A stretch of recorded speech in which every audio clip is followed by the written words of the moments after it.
This episode of the Major Issues Podcast is brought to you by ComicBook Clique at tpublic.com. Visit tpublic.com/user/comicbookclick to get exclusive one-of-a-kind merchandise, including shirts, stickers, and phone cases, all designed by us. Get your hands on the latest and greatest in comic book merchandise by going to tpublic.com/user/comicbookclick. And remember, you, yes you, are worthy.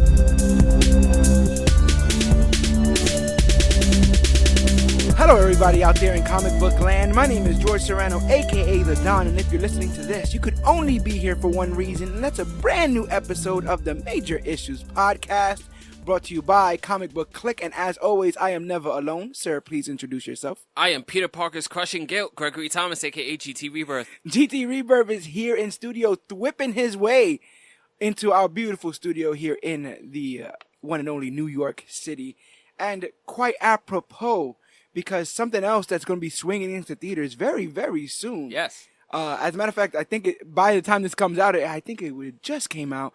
Spider-Man: Far From Home. Yes. And London calling to the faraway town. which is weird because they already used Blitzscreen Bop, right? They could have held that down for a little bit. Probably. But Are you excited for Far From Home? I am. It looks like it's going to be fun. It'll be interesting. I kind of enjoy I guess you could say, the tone they've gone with, and the idea that now, like Spider-Man is sort of the tether between two whole new adventures for this movie universe, you could say. Yeah. He was part of the old one, but very much in the lead of, maybe in the lead of this new one. Like, it's a brand new world we're going into. It does feel like a little bit of growing pains is happening with this character that, at least cinematically, for the last 20 years has been able to stand on his own. Mm-hmm.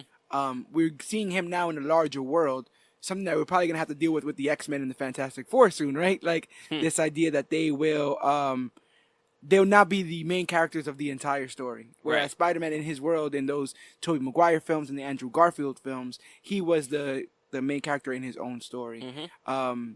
How do you feel our new Spider-Man, Tom Holland, plays as a bit of a bit player? Not a bit player, but, a featured co-star in what is considered the Marvel Cinematic Universe, as opposed to being the forefront of Sony as the other ones have been. I think it fits very well with this version of him, in the sense that, like, he is a child, so, like, there is a level of guidance that would be needed, so him being a co-star has been able to fill that role. Yeah.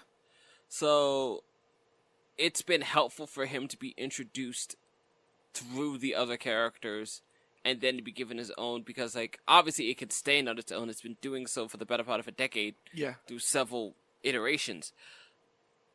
But in this larger thing we've built, which is unlike anything else that's been done in comic book or cinematic history, yeah, it works that he is not a bit player, but a piece of the puzzle, of the larger puzzle. Yeah. Already, before they put out his own work. Do you have a favorite on-screen Spider-Man? It's still Tobey Maguire. Is it still Tobey Maguire? I just think I in its own bubble, I still feel that Spider-Man 1 and 2 are the best Spider-Man movies they've put out. Okay.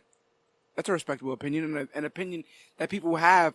These movies affect people in different ways, because I do think that every one of these Spider-Man portrayals has been the very best at something, and a little bit lacking in something else. Right. And I feel that depending on what you're looking at Spider-Man for, you then have your Spider-Man depending on the three that have been portrayed, and even the fourth if you want to consider Into the Spider-Verse. Sure. I think I heard the idea that, like, Andrew Garfield was more quippy. Yeah. And so people who like that got what they wanted. His Spider-Man was a little bit more joyful in its portrayal of just the overall superheroing, I guess you would say. Right. Tobey Maguire does kind of all of his quips outside of imminent dangers situations. Yeah. And you can argue that the Tom Holland character is sort of a microcosm of both. He crips doing everything. Yeah. But also at the same time, with Tom Holland, you now also get the actual, like, child Spider-Man that they wouldn't do for a long time because nobody wants to put a child in imminent danger. Right. And all children or all high schoolers were portrayed by 35-year-olds back in the day. Yes. You know, 90210. Right. And Saved by the Bell. All that kind of stuff was happening back in the day. So I get that at least. No, my favorite is the, what was it? I think it was The Wood. Which Wood? Oh, The Wood. Yeah, yes. Omar Epps and all those guys. They're all in high school, like, you're 35. Yes. They're all old. Yes.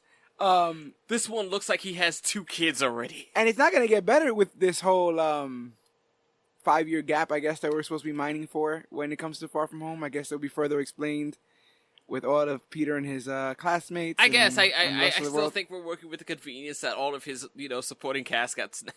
Yes. Yeah. So they all came back the same age, and all of their friends have gone on to graduate, and it's like, ugh. Yeah. So it's like, for me, it's like, okay, maybe like MJ got snapped and Ned got snapped, and they're all the same age, but it's like, well, what about Cindy and Betty Brant? Yeah, the teacher, all that stuff that's happening there.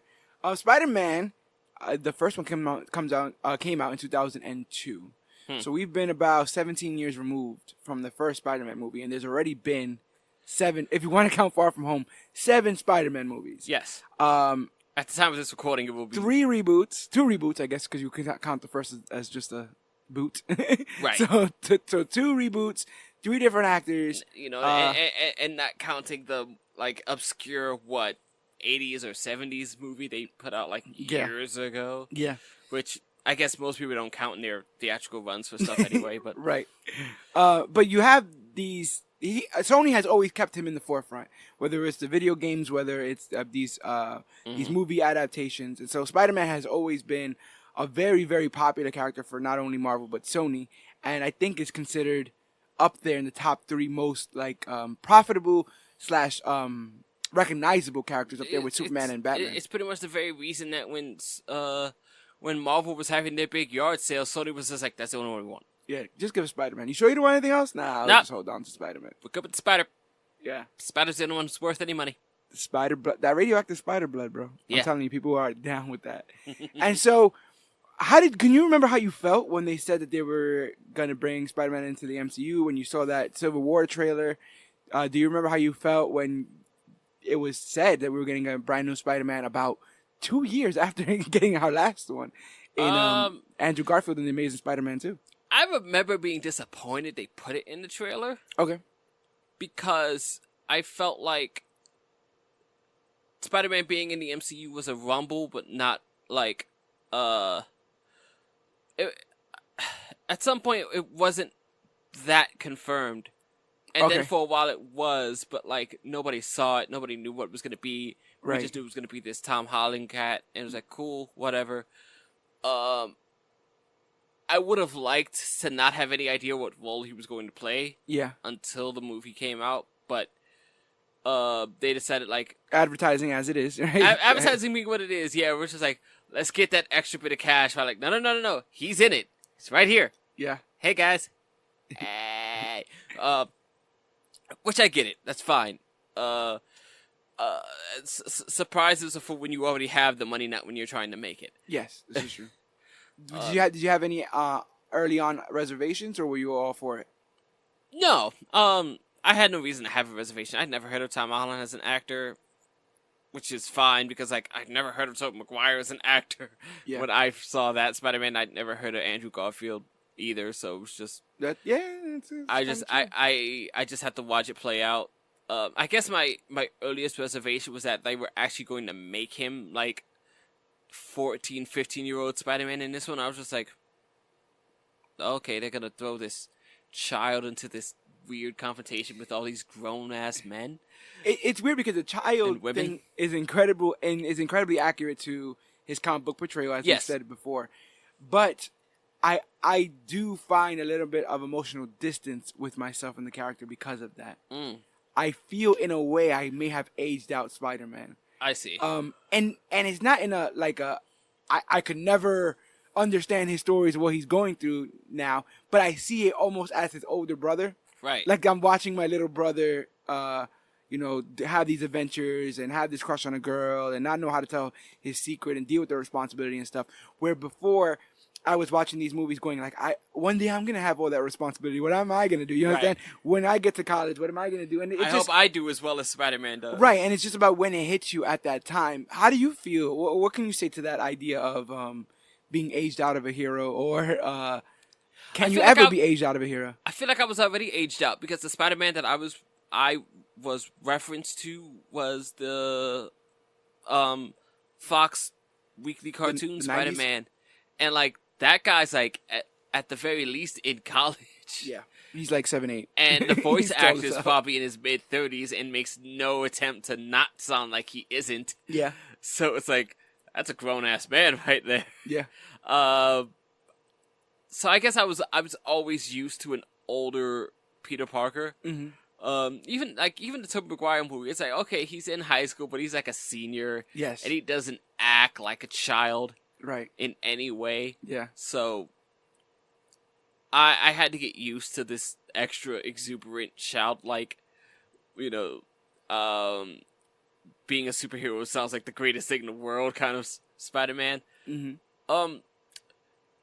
It leads to some interesting moments where it's like you kind of you want to have these almost aloof, childlike moments, like in Infinity War, where he's just like, "Oh, I'm in space. That's why breathing is difficult." I'm like, "You idiot!" Yeah.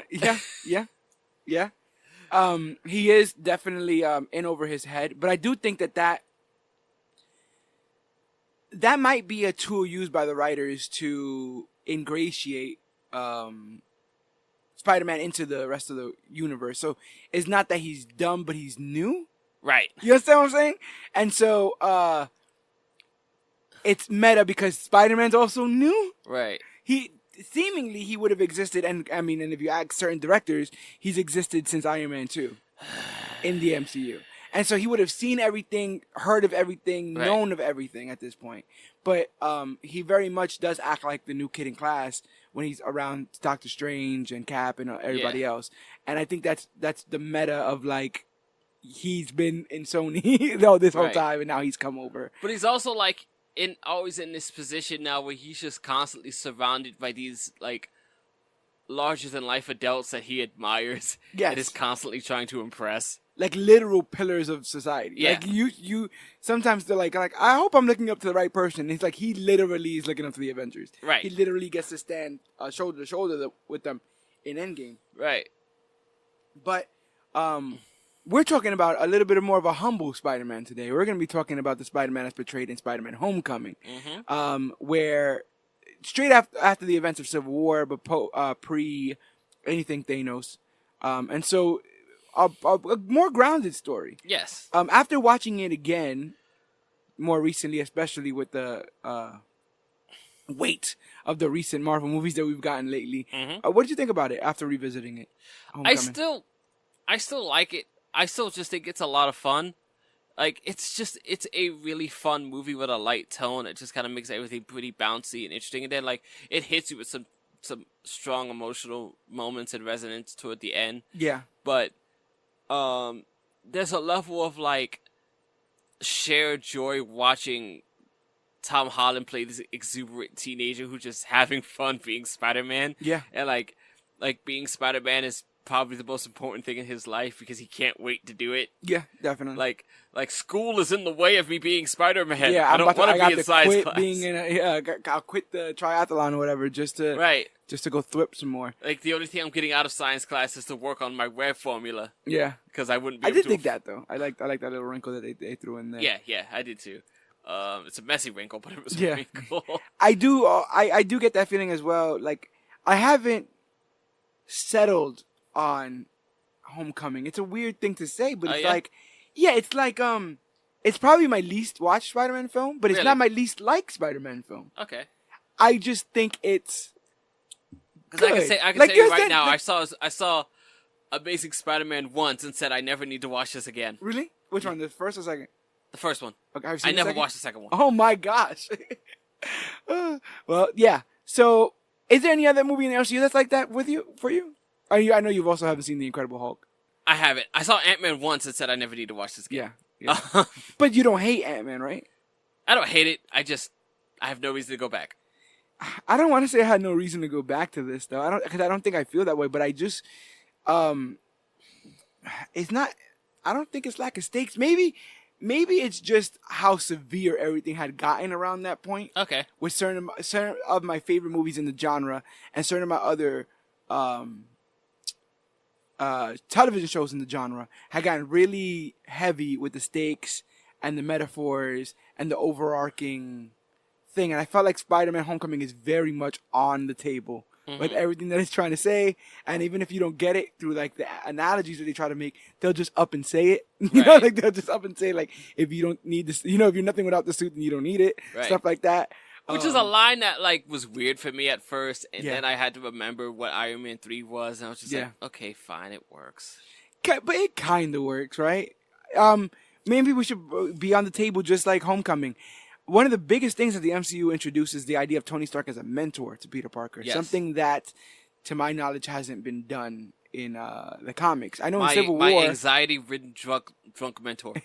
I know that in Civil War he did side with Iron Man, and Iron Man did make him the Iron Spider suit the same way that he does in the MCU, but there's fanboy levels of admiration on Peter Parker's side. How did you feel about that not twist, but that alteration to the Spider-Man character? Because I think that it allows for an easier entry into the MCU, but I don't think they're going to be able to maintain that for long, especially given the events of Endgame. No, especially. And how and do you divorce the two? I initially thought like that was an interesting choice on its own. I was like, okay, I'm willing to see how this plays out. I think it did more for Tony for me than it did for Peter. Okay. I came out of it just like, while Tony's making decisions I don't really agree with around this time, I also feel like he is trying to do right by shouldering the responsibility of this young kid. Even though, argumentatively speaking, I think he misleads him in Civil War to recruit him into this fight he has no business in. Yeah. And is really, powers aside, is unequipped for. Yes. Because, like, he is fighting against, like, 3 combat veterans. Yeah. And who else is on Team Cap at that point? But the fact that, like, and we see through the events of Homecoming, I'm sorry, he's 4 not combat briefed. veterans. He's not briefed. A SHIELD agent, a soldier, another soldier. Chaos magic, bro. Chaos magic. You know what I'm saying? And like, while not technically a combat soldier, a military man in Falcon. Yeah. So, like, 2 super soldiers, another ex-military, and a woman with chaos magic, and a SHIELD agent who has fantastic accuracy.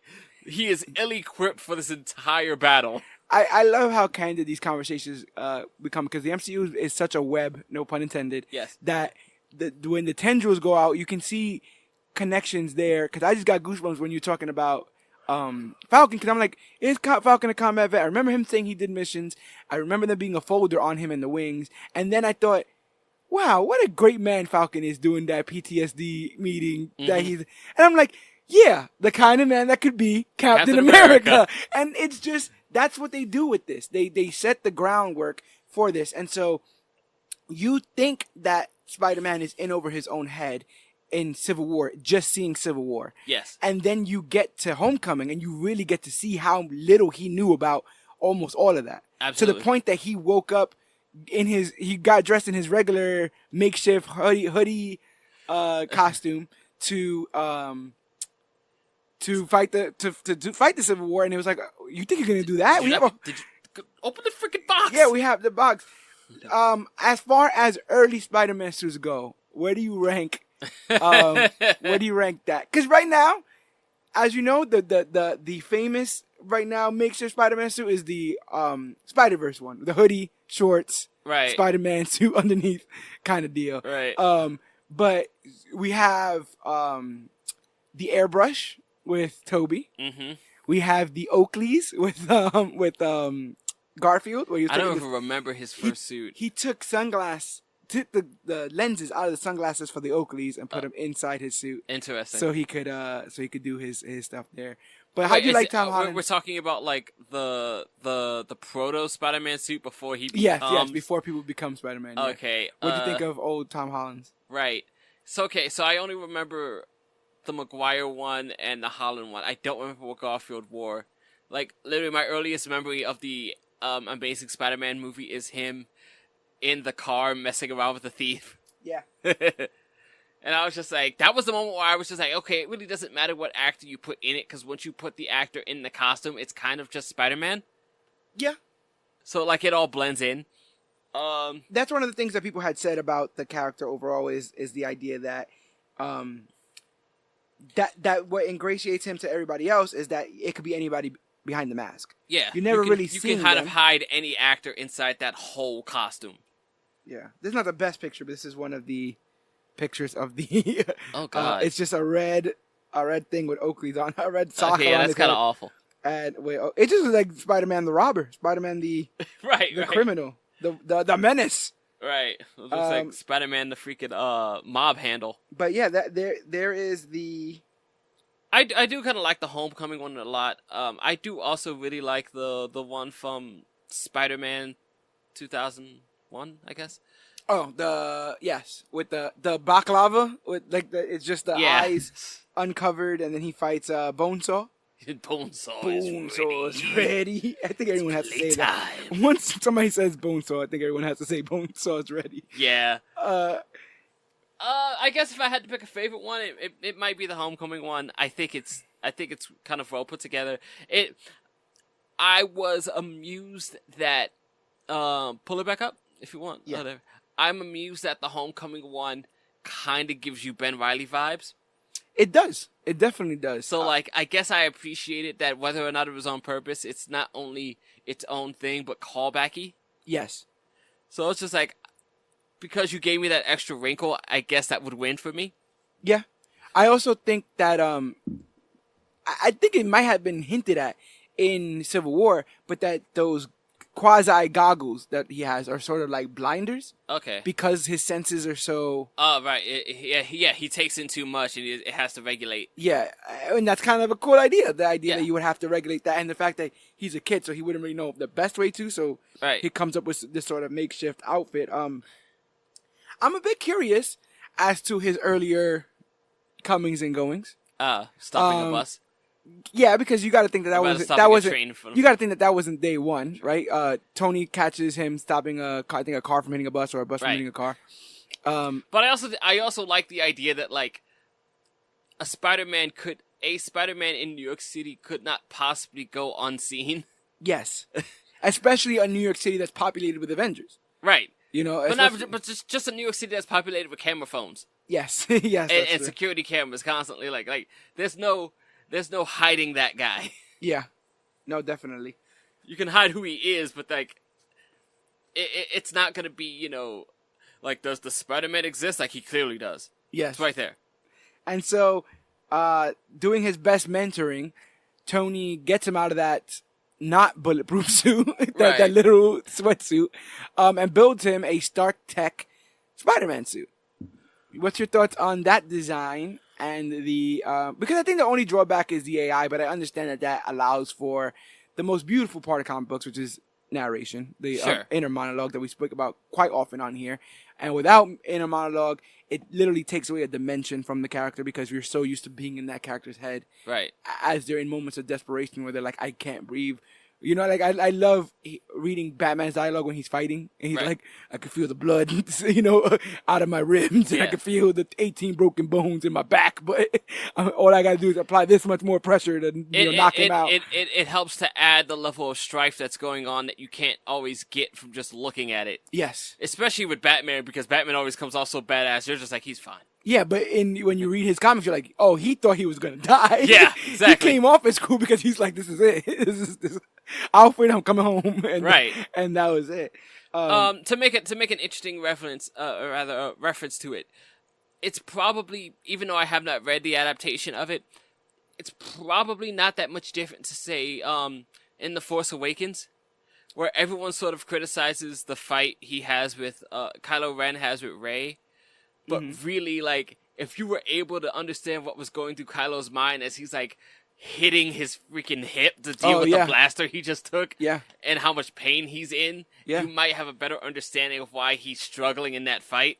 That's a hell of a point. But all you really get is him occasionally hitting it, and then I'd even go so far as to say you'd add another layer to Vader. There's so many parts in the entire Star Wars franchise where Vader's just quietly looking over something, and because he doesn't trust anybody, he can't emote what he's thinking or what he's feeling, and so you kind of just have to guess. But he also has no facial expressions, so you can't read him. And that's another excellent point, because prior to this film, no Spider-Man had any way to facially emote. And that's why in most Spider-Man films, come the third act, his mask is ripped to smithereens, and you get the old Toby one strand of cloth across the face that keeps the mask on, kind of deal. That's another thing that a lot of people bring up, that, like, I'm just sort of, you have to surrender yourself to the medium, which is, like, people just like, Spider-Man keeps taking off his mask. I'm like, they're actors, guys. It's facial expressions. We kind of have to have this. Yeah. I actually didn't realize that until I got older. That, like, it was painfully obvious after the fact. The best one is in Endgame. Because there was absolutely no reason for him to peel back the mask. Except for people to go, yay, Tom Holland. Because it literally could have been anyone. It could have been. Tom Holland could have never even been on set. Yeah, you're right. We put a guy in the mask and he did stunts. Yeah. We didn't have to pay Tom Holland. We had Disney saved a bunch of money. We had a bunch of unused lines from other movies, so he just came, hey guys, and then he does the same thing again. No, Tom just came in for the ADR. That's it. Later. That would be very Tony Stark, so that makes a lot of sense. Right. There. That makes a lot of sense. But in emoting, they did something quite, pioneering, but albeit not the first ones to do it, because the person who beat them to it is actually Deadpool. Deadpool introduces emotive eyes. Yes. Emotive costume eyes. Yes. Although you run the gamut between, like, they are emotive because we said they are. Yes. And these are emotive because they are technology. Yes. Spider-Man seems to be emotive in the sense that it actually helps him focus in and out, depending on how he actually moves his eyes, I guess. But this is something that's been a staple of comic books, animation forever, is these emotive eyes. And that's one of the things that literally, past the radioactive spider, past the, organic webs, the emotive eyes is the hardest thing to explain. Why would that be a function of any mask ever? The only other thing I have found slightly difficult to explain or to at least make look good has been the live-action wide-eyed Batman. Yes, which is quite similar. Yeah, in the wide-eyed Batman, you lose a sense of humanity and emotion. Yeah, that's part of what makes that look cool. Is because he doesn't seem like a man; he seems almost like a being. He is a force of nature, right? And who has two emotions, regular and squint. But we don't get that for the most part unless he's in that big Superman buster or whatever. Right. Because the option is, like, ruining the cool moment by having Bruce Wayne just, like, carefully put in his contacts. Yes. Yep. Got it. Yep. But it would have to go over the cowl, but then you had to kind of make sense as to why there were these white things in front of the cowl and how that works. Yeah. How do you think these emotive eyes work, though? You a fan? I thought they were fine. Like, I was always down with the emotive eyes as long as you made it make sense. And I was just like, okay, it's a tech suit. They just sort of work with him. Yeah. And whatever the schematics are, it's like, the fact is, it sort of works up and down with how his facial expressions go, and it's fine for me.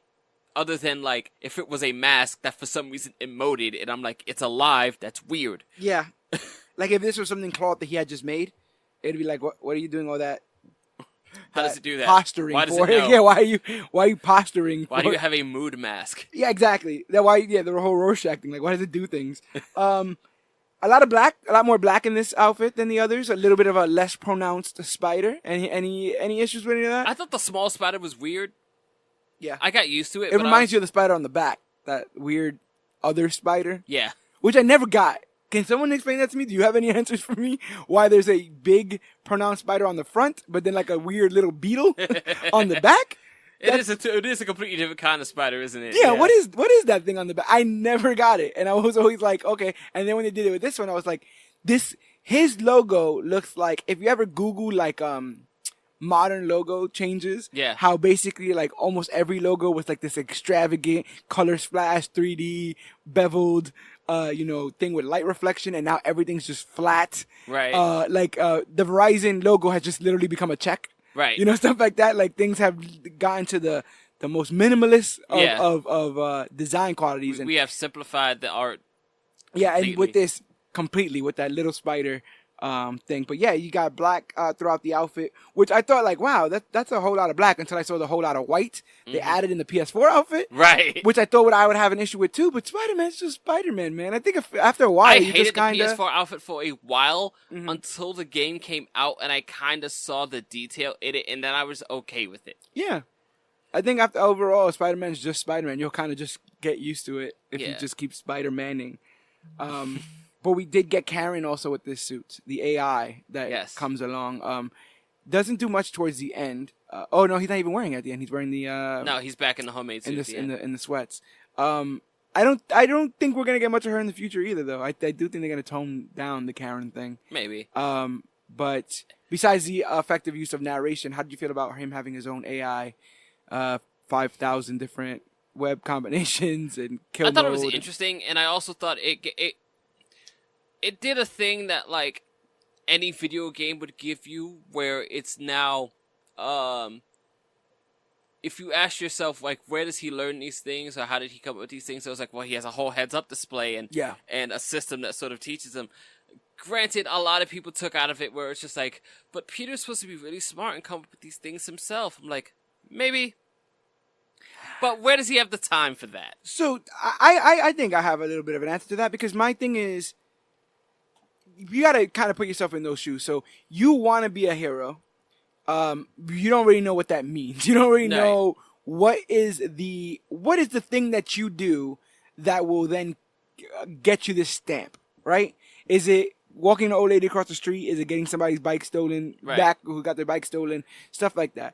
And he definitively gets something to do. He's going to go to Berlin and assist Iron Man in trying to take down these rogue superheroes. Yeah.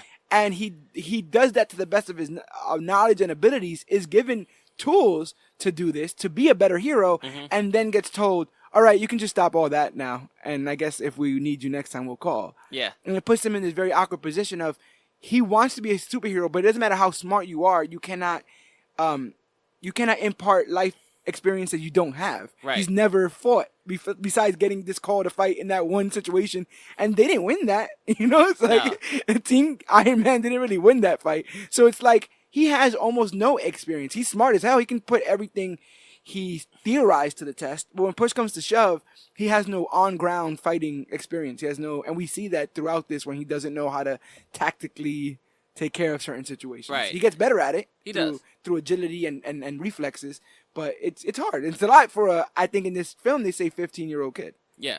Yeah, he's 15 as of this one, even though Tony calls him 14, which I assume he either was during Civil War or was like just coming off of. Or maybe Tony's like one of those dads who doesn't remember the kid's birthday and stuff. He's just like, you understand? So he's just like, what are you, 13 again? So You've been 13 for 3 years. But I guess that's the thing that I enjoyed about it, and I guess that's why I say that I like that relationship more for Tony than I did Peter, because like you get those things that Tony gets to experience and overcome, where one, like, yeah, he brought this kid into a fight he didn't belong in, so maybe he feels a little guilty about that and is trying to make up for it. This is also a man who has a horrible relationship with his father, and is probably struggling with the idea of not quite fatherhood, definitely mentorship, and it's like, I need to not make the same mistakes as this kid that my dad made with me. Yeah, when you look at it in the long form of things, you have somebody. But I also don't want to accept that this is my. You have somebody who ultimately then loses that child. Yeah. Creates a new child. Right. Then loses himself. Yeah. So there are big overarching themes. The cycle of loss is quite massive here. Yes. Do you feel Tony Stark, by giving him I guess that suit and then the Iron Spider suit is ultimately responsible for Spider-Man?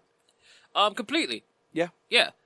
He took something that was small and like how do you say almost forced him to grow up too fast. Yeah. Like he was a dude just helping whatever random things happen in the street, you know, stopping muggers, beating up thugs. Yeah. You know, saving old ladies and whatnot in the city, and was like, "You're coming to Berlin with me, and we're going to fight other enhanced peoples." Yeah. And now it's like, what do you do when you've gone to that level? That's true. Now he's chasing that. He's kind of chasing that high throughout this entire film. And to him, that is what represents a superhero. And so Yeah. if he cannot find a similar situation or one with that many stakes, then what am I doing here? And what am I doing here with this machine gun that I was given, Right. you know, in Germany? Can't use it. Right. He put a safety on it, not the safety on. He put a safety on. And it's still, you know, I'm still dealing with this. I do like that Iron Man at one point says everyone thought I was crazy, because everyone should think you were crazy for doing that. And he says everyone thought I was crazy. I do think it's partially Bringing Tony a Stark 14-year-old on the team. Yeah, but also for compartmentalizing the whole situation of just like, we'll just put that's done. Yeah. It's not done. You opened a lot of, you opened Pandora's you gotta box deal with this kid in that now. situation, and he kind of pushes him to the He side. wants to be your best friend. He wants to be your freaking Padawan. How do you feel about the idea of the absentee kind of guardian in him sending the Iron Man suit as as like kind of a babysitter mentality thing? Do you think that was a bigger? Do you think that's what that was trying to portray? Like the father that's there but not there, like kind of a ghost guardian, like a ghost guardian kind of situation. Babysitter protocols or whatever. Yeah. It's all the training wheels protocol. Like he's trying to be. He's trying to say like, okay, you obviously need restrictions, and this is the best way I can give them to you. Yeah. And then I underestimated how smart you were and that you could hack my freaking suit. Yes. Which, I mean, that's the kind of respect you had for him in the beginning, was that he was that smart and he was that capable, Tony. And so now that he's shown you how smart and capable he is, you can't really get mad at him. You can't. You want to, but it's kind of your fault. Yeah. I do like that. Although he does not appreciate being told this is all his fault in Infinity War. No. And he tells, I like Tom Holland's portrayal as Peter when Peter is almost kind of berating Iron Man for not listening to him. Yeah. He's like, I try to tell you this. I call you, try to tell you this, and if you wouldn't listen. And in that moment, despite the fact that he had messed certain things up, I believed him and I was on his side with that. Right. I did feel like, hey, bro, you kind of put me in a corner here, and then I try to ask for help for like a month and nothing. Right. And then when I mess something up, you're gonna come and berate me? Like, what did you think was gonna happen? Right. Like, that's not how that works. And that's when Tony gives the whole big speech about if you don't think without the suit, you shouldn't have it. Very odd thing for Iron Man to say. See, but I kind of get that That too. is exactly what I felt like when I first heard the line. And then after I kind of got a retread of Iron Man 3, it was like, okay, Iron Man 3 is kind of all about if you're nothing without the suit, then you shouldn't have it. Yeah. So I guess Tony did kind of learn that lesson. So But then he I made guess mad it's suits. fine that he imparts it on Peter, even though it does feel weird that his entire identity kind of is the suit. Yeah. I'm Iron Man without being Iron Man. And I think he says that at the end of Iron Man 3, isn't it? Like, they can take away my toys, Yeah. but I'm still Iron Man. Right. And I will never, ever build a suit again, he says in that film. Ever. And then build supplements. Never, ever, ever. Builds 500 more. Um, That then builds one for Pepper. yes. Yep. Other than that, it's a wild dysfunctional relationship that like Peter is trying to get a hold of just because he wants somebody to impress and have a father figure that can guide him through this weird world. I like I said, I like the change. I like the mentor. Mm-hmm. But after watching Spider-Verse, I do hope that Tom Holland comes into his own. Sure. I do hope that eventually they could he becomes his own Spider-Man. Sure. He becomes his own man. The only thing in certain cases. you get what I'm saying, right? Like, it feels like when you watch like something like Spider-Verse or even those the Maguire or the Garfield Spider-Man movies, it does feel like he can hoister the weight of whatever situation he's on. Where Homecoming almost felt like he was hoisting the weight that the rest of the weight. Once the Avengers held this part of the thing, he can even out the playing field by taking care of Queens. Yes. You know? Yeah. And I do feel like one of the things in this film that separates the rest, I do think like a lot of those other villains wanted like to blow up the world and stuff like that. Where in this one, that wasn't really the case. No. As a matter of fact, this one doesn't even really make points to hurt people unless he's trying to get away. Like he doesn't take pleasure in hurting people in this film. The villain, I don't think. No, they're more of an indirect problem. Where yeah, it's it's like, two paths that they were already going on. Yeah, and it just so happens that those paths intersect because they're in the same city. Like they're an indirect problem because Adrian Toomes and his gang are not directly going out there and hurting people, but they are scavenging the weapons to give to other people. Yes, to hurt people, and it's just like, okay, you're not doing it yourself, but like even if you didn't pull the trigger, you built the gun and whatever. That's also true because I was thinking about that as well. Like there is a culpability for making the guns. You know, like you can't just you don't get a clean slate off the bat just for that. So how did you feel? How did you feel about Adrian Toomes? Let's talk about Vulture because he was one of my favorite villains of that year of 2017. Yes. I mean, in comparison to like Steppenwolf and stuff, but still, he was pretty damn. That was that year, wasn't it? Yeah. That was the year. Steppenwolf, Hella, Michael Keaton. Yeah. The Birdman, the Batman, coming in. I knew something about Michael Keaton and wings that works. When he got casted, I immediately dug it. I just dig the actor. Right. The thing that actually couldn't say RoboCop though. No. The thing that actually won me over the most for Michael Keaton, it's funny, is the other guys, because he's comedic in that. Okay. And he tries to play like a no-nonsense chief. Who's that?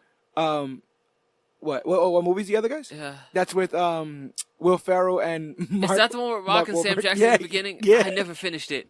So, Michael Keaton's character is the chief of police, but he's also working at Bed Bath & Beyond. I forgot he was in it. Yeah, he's also working at Bed Bath & Beyond, and he constantly talks in TLC quotes. Oh my god. But claims to be oblivious that they're TLC songs. Really? Yeah.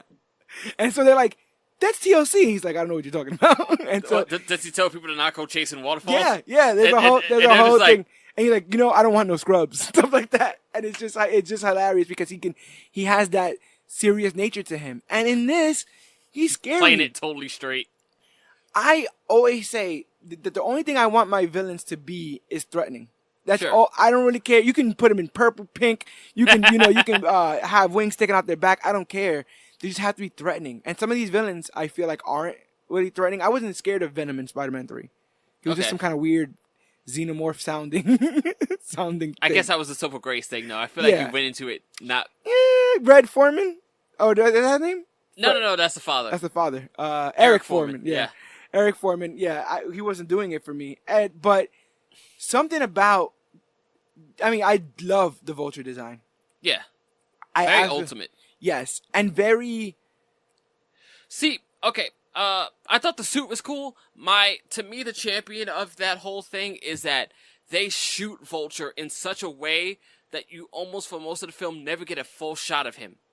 So every shot of the Vulture is from Spider-Man's really up-close point of view, which is these giant glaring light eyes and these wings that, like, black out the sky. Yeah. So it's really, how do you say, when the walls are closing in, claustrophobic? Yes. Claustrophobic and loud and scary, and it's like a monster.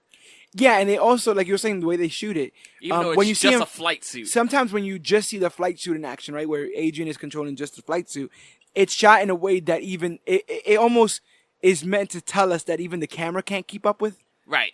Keep up with it. Like, it's going so fast that you only see, like, clips of one wing and clips of one, propeller or something like that.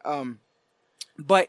And it's a lot like in any situation where, like, if you were in a fight or you were, concerned about something around you, like if it was a bee and you can't really get your eye on it, but you know it's buzzing around you. Yeah. So, like, that's the worst kind of fight when you a know there's 500 pound proximity, bee. but you can't land it. Right. If you have a 500-pound bee flying around. If you played any first-person shooter with an enemy that you can't get like a handle on with your eyes, it's the worst thing. Yeah. Because you're taking hits, but it's behind you somewhere. Yeah, and none of it is. I mean, at this point, we've seen Iron Man, and we have characters like Vision and Captain Marvel. None of his flying is graceful. It's all like this mechanical, bombastic. Like he's just like this big, angry, loud man machine monster thing, and every part of the character design is sinister. I really like the it's an old school thing, but the feathered collared jacket I think it's cool. The aviator jacket is cool. I just like that, like the whole concept of him being a vulture is totally metaphorical. Yes, it's metaphorical. Yes. Because he is scavenging. He is somebody. He's just flying up and picking up other people's scraps. Rewatching the movie, I realized that the beginning Adrian Toomes / Vulture is not played as like malicious. Okay. He wasn't somebody that was like, oh, aliens attacked New York. Yeah, thousands of people died, but screw them. I got a new contract. Right. He was like, oh, people need help. I can help, and I got people that can help.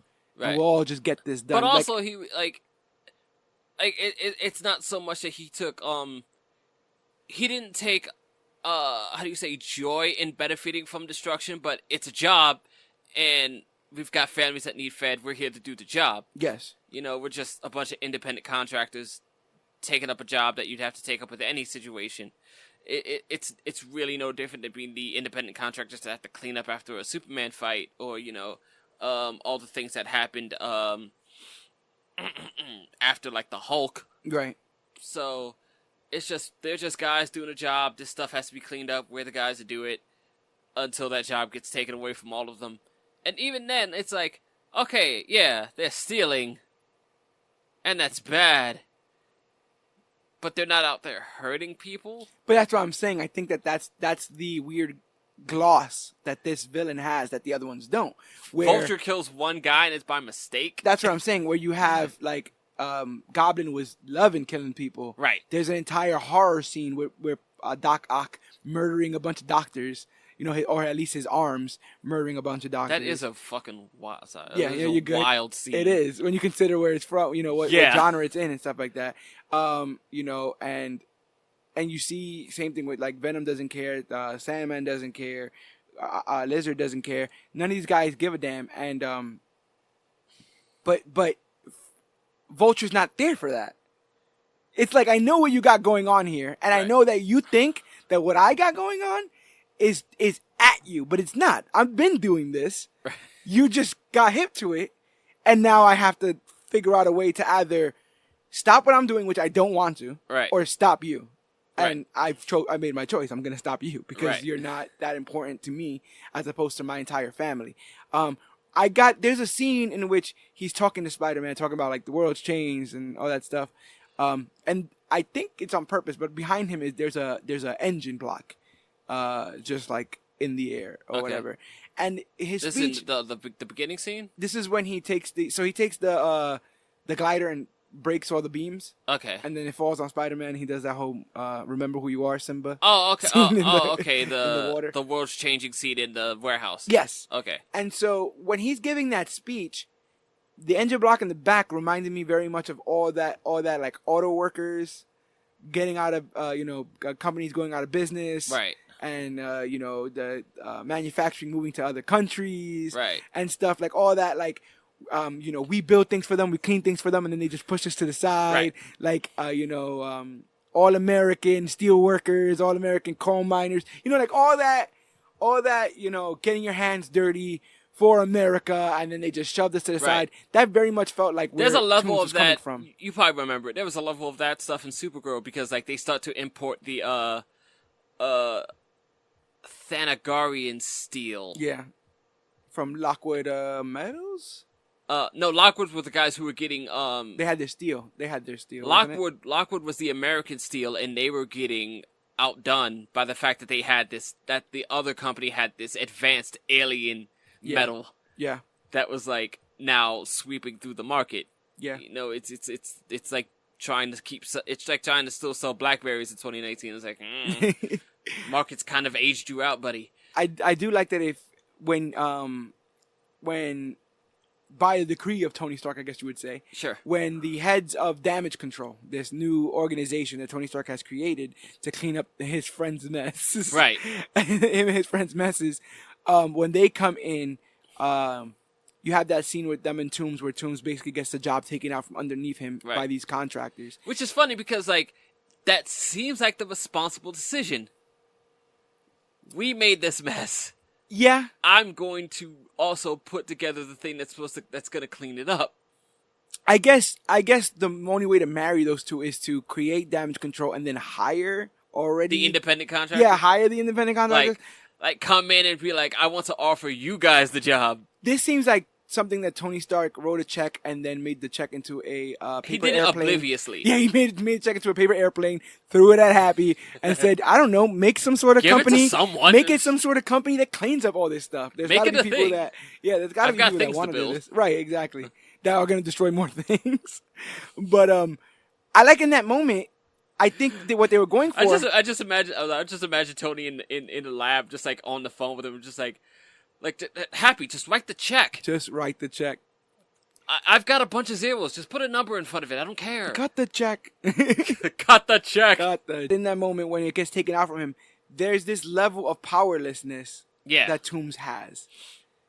And I think if you marry that with what I was talking about before with that whole auto worker, this kind of stuff, it's the idea of having your entire livelihood taken away from you by not only automation or the things, the new things that are coming into the world, right? But you're just out of touch. You're just not, and Toomes did feel like a villain that became who he was to never be powerless again. Yeah. To never feel like the old feeble man who does not have his finger on the pulse. Like, I got all this taken care of. I'm taking care of my peoples. You understand? I'm running this, whatever. I learned about all this alien tech now. This is the way. This is the way. It's been over half a decade. No one's caught me flying into the same headquarters every night, after every haul. But it's cool. We got this. We done figured it out. And also to his credit, the entire time he's constantly denying quote unquote the big haul because he's just like no. Like, yes. Let's stay the heck off their radar. We keep this small. This is manageable. This is working. And depending on how you want to see it, I do think that they invite the shades of gray with Toomes, but he's stealing alien tech. Yeah. So he's not necessarily breaking into your house to steal your Xbox. He's stealing the Xbox somebody left at your house. You know what I'm saying? Accidentally. And so, how'd you like that plot of reverse engineering Chitauri tech to make weapons? I thought that was interesting because, in my brain, I'm considering, and I guess this is just the trope of sci-fi in general. Yeah.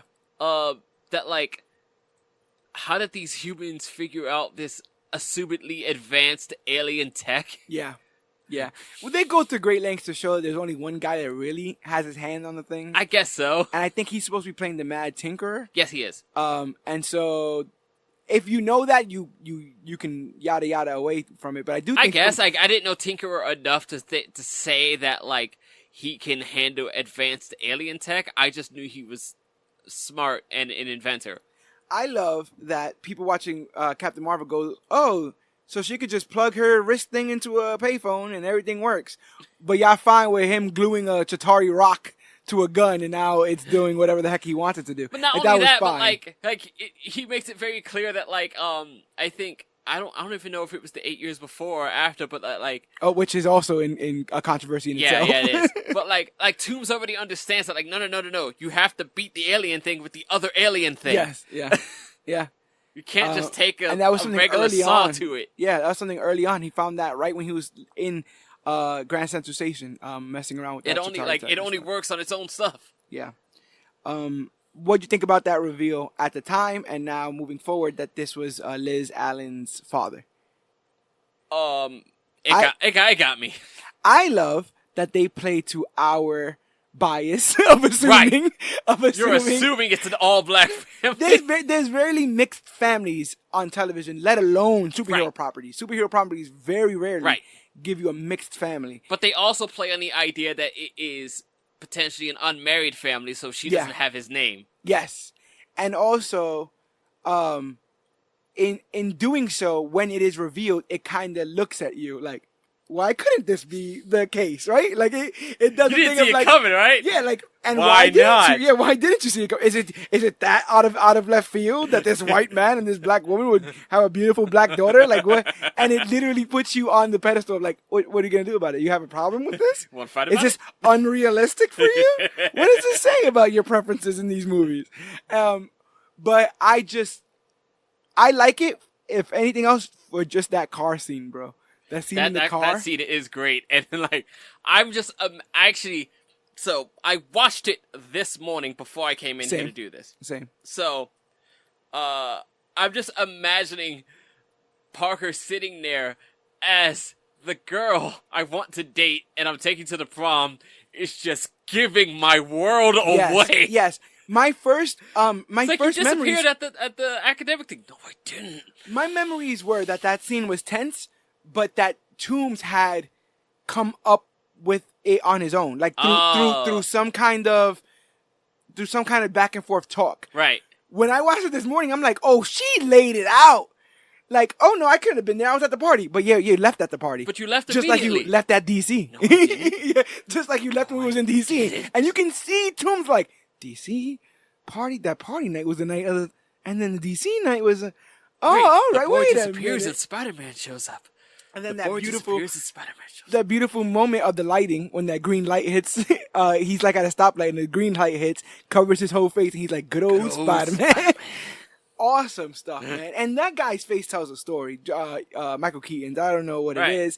He just feels like he has again the whole weight on his shoulders, and in this case, not only is he doing the best for his family, but he has an extended family in these workers. He really feels a responsibility for them and their livelihoods as well. Even though he had to gas one out because I felt like that guy was kind of blackmailing him.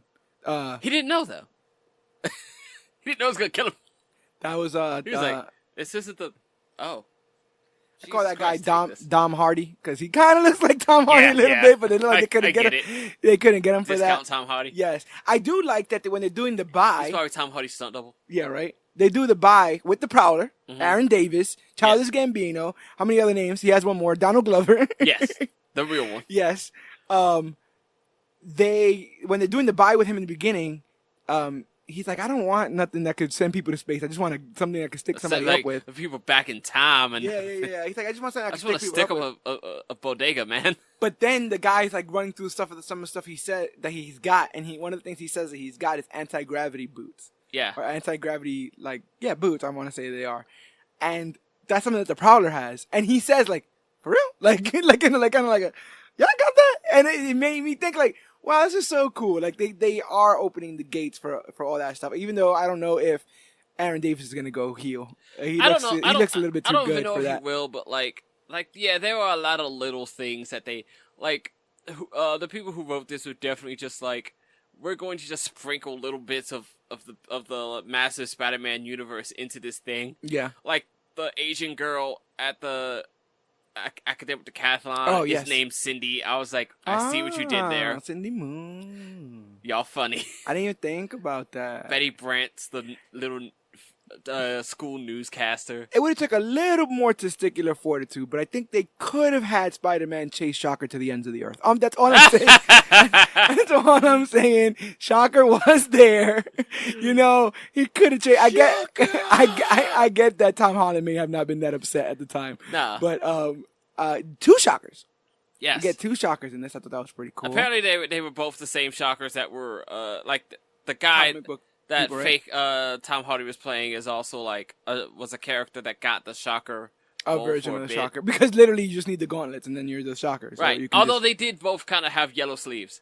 Yes. At some point. Which I was just like, I just realized that whole thing is a little bit of what they're doing in Flash, right? This whole tech gives you powers kind of thing. Sort of, yeah. We're just sort of replacing powers with tech because it's you can't give everybody powers. It's so much easier to do instead of everyone has superpowers. And it's also so easy to deactivate. You know what I'm saying? As opposed to I have to kill this man now because yeah. I Scorpion. Yeah, yeah. Which I didn't realize until I watched it today that Gargan gets mentioned twice before they even show him. Oh, really? Yeah, I know he has that cool scorpion tattoo. They mentioned they offhandedly mentioned without any emphasis is like, we still got that Gargan deal coming up, right? Yeah, cool. Okay. On the ship. Yeah. And then like without any reference to the name or anything, like you like vaguely see him on the ferry, and that's about it. Okay. But like there's no real like camera on Gargan, this is who he is until the end credit scene. Do you think the majority of these villains, especially like these Sinister Six villains, are going to be regular people pushed to like the edge?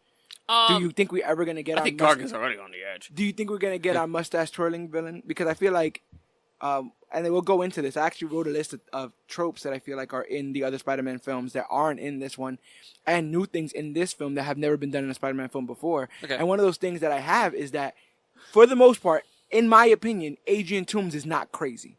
Right. In fact, he's incredibly reasonable. Harry's crazy. Norman's crazy. Yes. Doc Connors is crazy. Octopus is talking to his tendrils. He's talking to his arms. I'd say Connors is more like a Jekyll and Hyde thing. Yeah, but that's craziness. But so is Norman. Norman's talking to himself in the mirror, right? We should do this. No, we shouldn't. Yes, we should. He's doing the same. Yeah, that's craziness. Movie Osborn is crazy. Yes. Yeah, that's what I'm saying. Yeah. Of all the movie, I feel like it's a movie trope. Okay. Yeah. That his villains go crazy. Right. They start kind of sinister. There's and always then some sort of mental like. Right, but Toomes, I don't think was ever crazy. No. Desperate, maybe. Sinister, maybe. But I don't think he was crazy. But highly reasonable, because like even like, oh, okay, I figured out he's Spider-Man, but at the same time, I immediately remember, okay, but Spider-Man saved my daughter. Yes. Okay, that kind of cancels everything out for me. I'm gonna give him a shot here. Yeah, and also I saved his life. Remember, he was like, "I saved your life. You should thank me," or whatever. So you have that too. But how do you feel about that portrayal of a normal man? Like, does that play around with this hardened idea of morality when it comes to Spider-Man? How clean cut of a for Spider-Man, yes. Because I was just like, I think we've already introduced the idea that a seemingly normal man can do damage with planning and intelligence. Yeah, it's the entire Civil War film. Yes, but I also enjoy the idea that we had a villain that was just as on the ground as Spider-Man, because even though he is the friendly neighborhood Spider-Man, almost all of his villains seem to be fantastical. Yeah. And this is just a dude with tech that can cause him some problems, but it's not like he's not out of his mind. He's a pretty smart guy. He gives them several chances. You made a good point there. Toomes is the other side of that coin. Yeah. Because there's no, in the same way that I would assume, unless there is in that beautiful series For Dummies, unless there is a superhero for dummies book, I'm going to also assume there is no supervillains for dummies book. Right. And the same way that your motives are, are the beginnings of you creating this character for yourself, this necessity, almost, it is still training wheels, right? Like, Toomes is still trying to realize, like, how deep am I in this? Yeah. And so Spider-Man's like, how much am I supposed to be giving to this? Right. And it's interesting because we see the line of Toomes. He's like, I'm not gonna kill him. Like, I'm not gonna. And even when given a chance, I'm not even gonna. That same line of Toomes is that, like, at least if I'm understanding it correctly, I'm not going to go after the Avengers. Yes. We're trying to stay well under that radar. But I mean, after the fact, when he's in prison, Gargan says you know who Spider-Man is. Yeah. I heard you know who Spider-Man is. Give him up. And in that moment, maybe through some altruistic or feeling that his life was saved, he doesn't give him up. Right. And you think that would be a time where somebody they would do the heavy-handed. I know 6 guys. Wow, 6? That sounds sinister. And then then some kind of post-credit stuff like that. But yeah, could have gave him up. Spider-Man will return. Yeah, could have gave him up. Didn't. Does that make Toomes redeemable? Potentially, but I guess that depends on, like, that'd be an interesting thing you do down the line. But there's no way they left that dangling. Really, at least called to it, because I would assume Gargan's coming back somewhere down the line. Absolutely. Even if he was nowhere to be shown in this next one, which again probably not gonna happen. He probably will be there. Actually, for amusement, as we talk it up, look it up. Who are the original Sinister Six? Because I don't think I've ever known. If I had to guess, it's I feel like Mysterio's on there, Scorpion's on there, Rhino, Ock, Chameleon, and Because then I recently heard that like Scorpion was never actually on the Sinister Six. All right, you ready? You ready for this? Original Sinister Six, OGSS, Dr. Octopus, Electro, Kraven, Mysterio, Sandman, Vulture. Okay. So if you had to switch it up with people we got now, you could probably do Vulture, Mysterio, Scorpion, and then if you want to do Doc Ock, Kraven, you have to introduce all those there. But there's been a bunch of iterations. I don't even think they were able to call them the Sinister Six in the cartoon. They would have called like some other kind of six. I have no idea. I think Sinister Six is the name of one of the titles, though.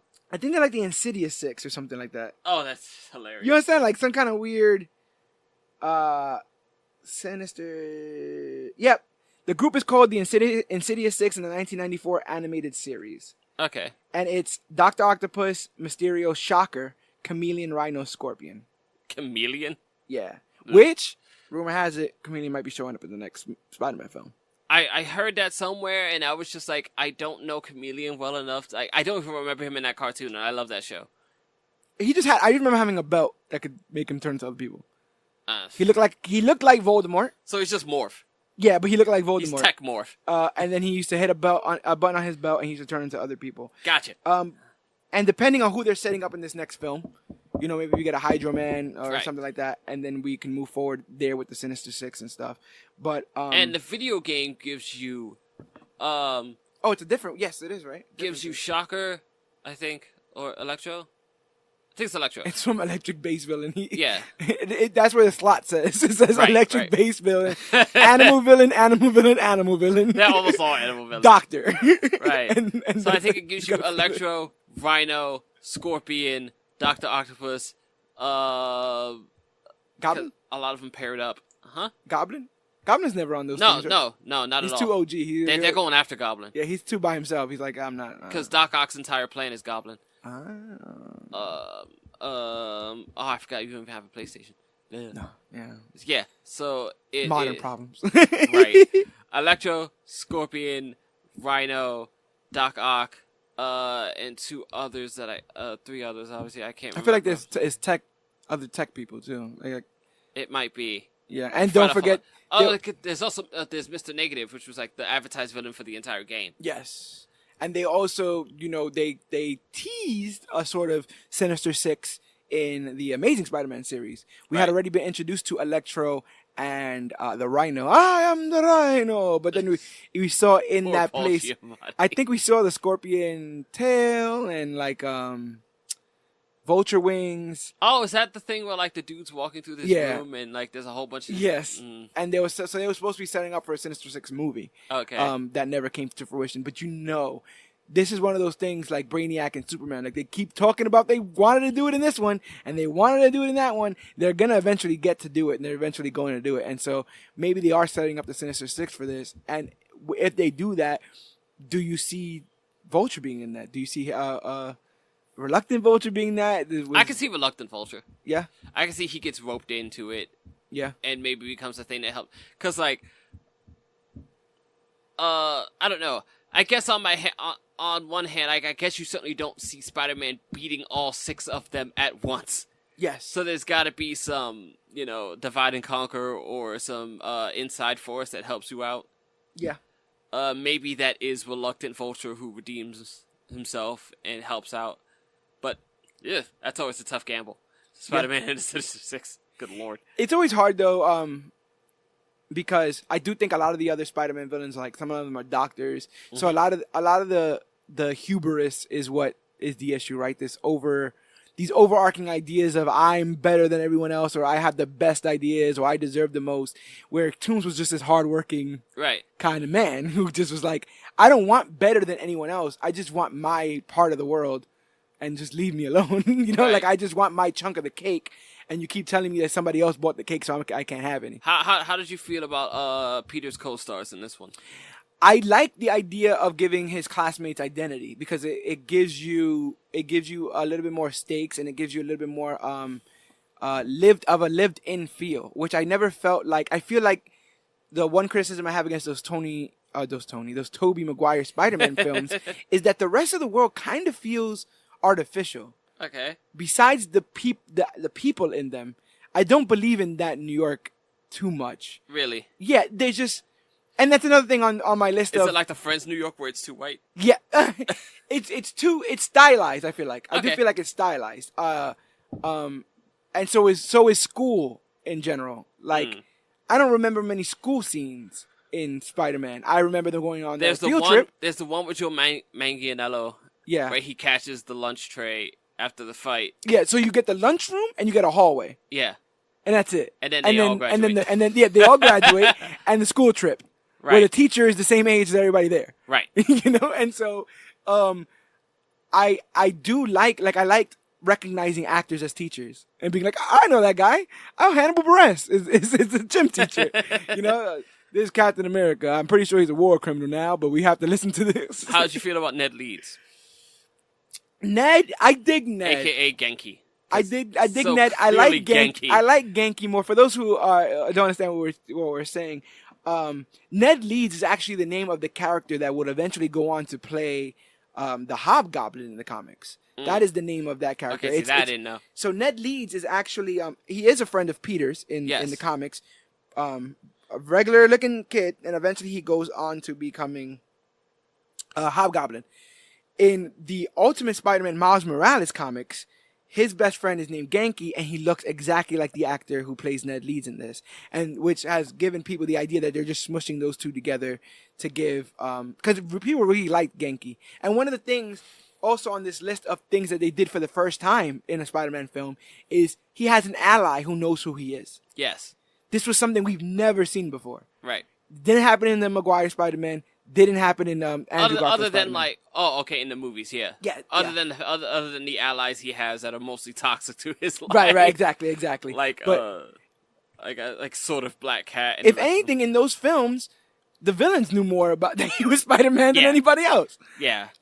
And so having Ned there to also exposit worries and wonders, do you lay eggs? Can you control a whole army of spiders? Like, that helped with the playful nature of everything. Because you got to think that these are questions that Peter might think are dumb now, but had to cross off a list a month ago because he didn't know. Right.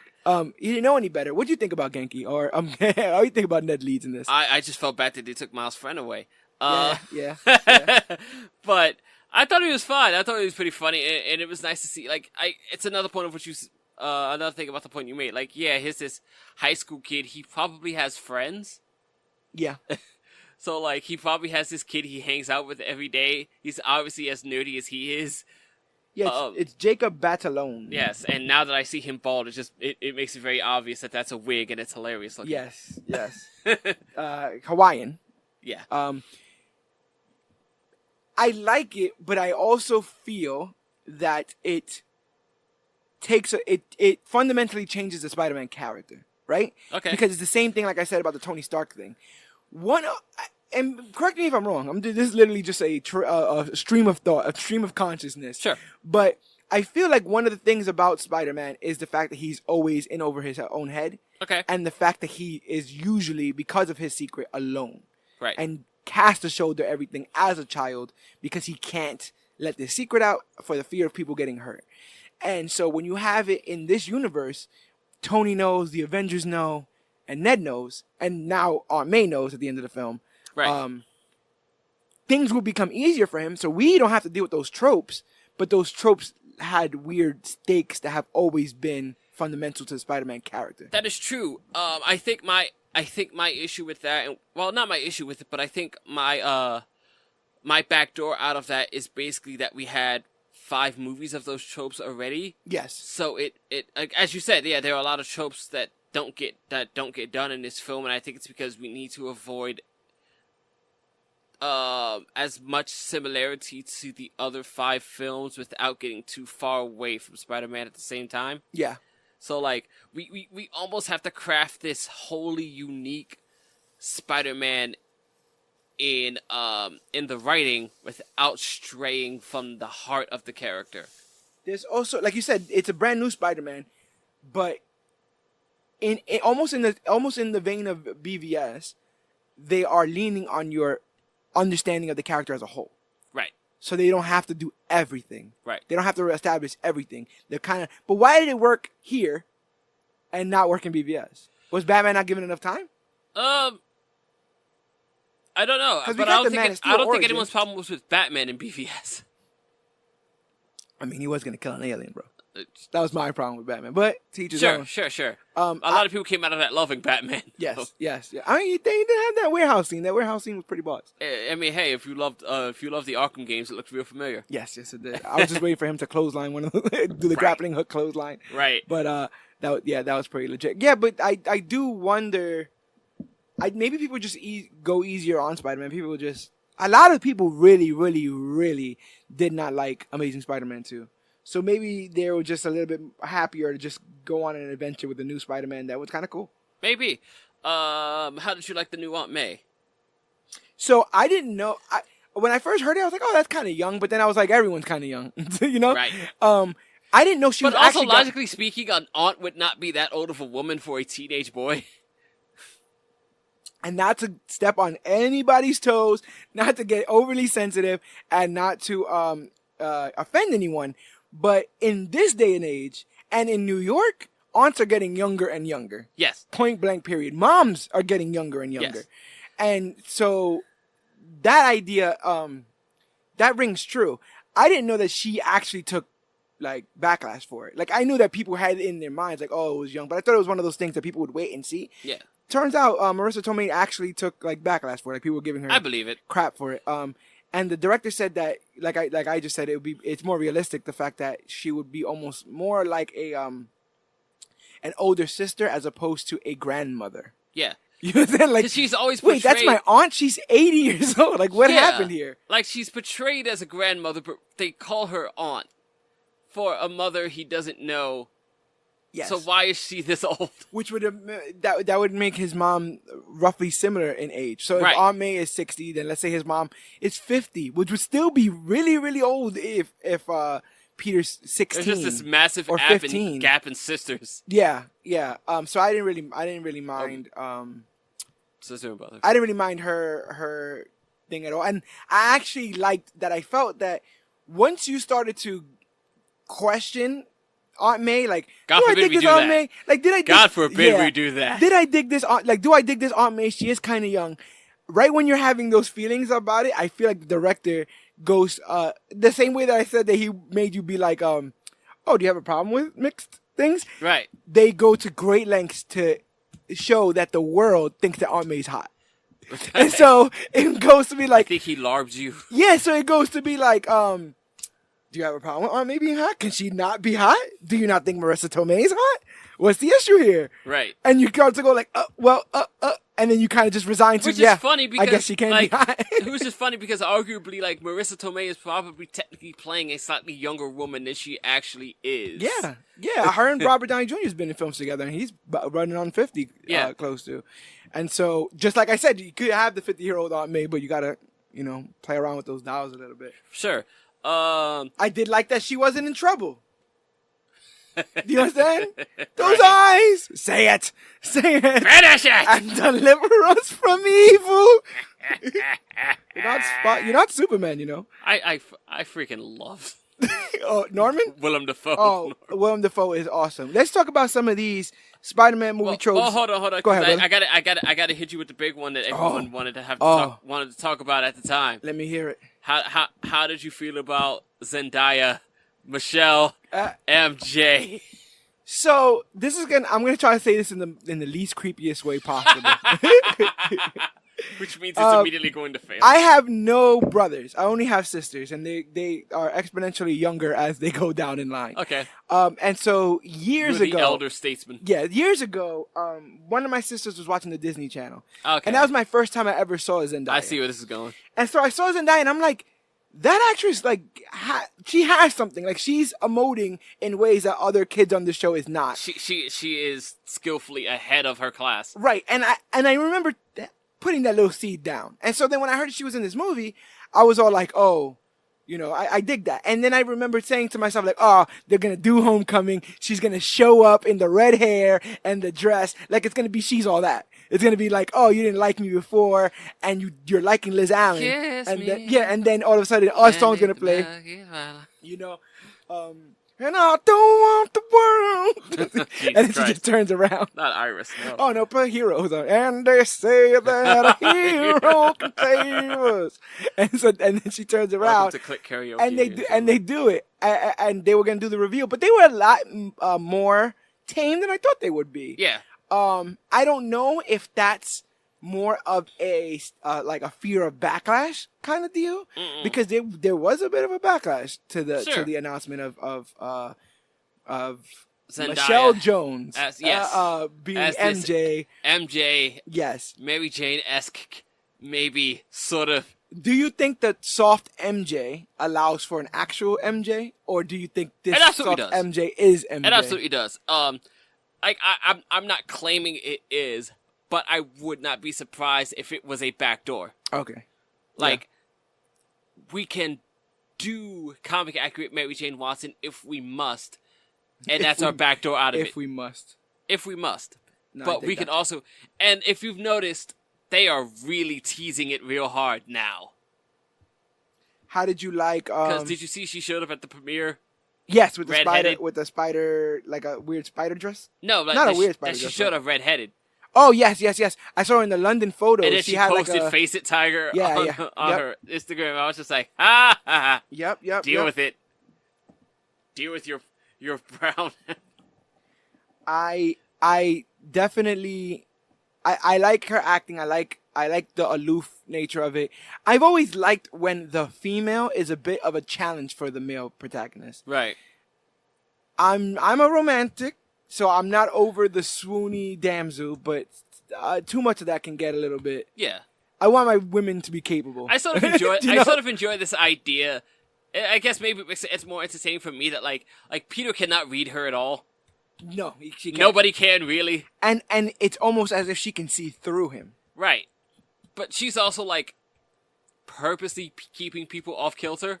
Yes. So it's like the party scene where it's just like, wow, what are you guys doing this real lame party? It's like you're here too.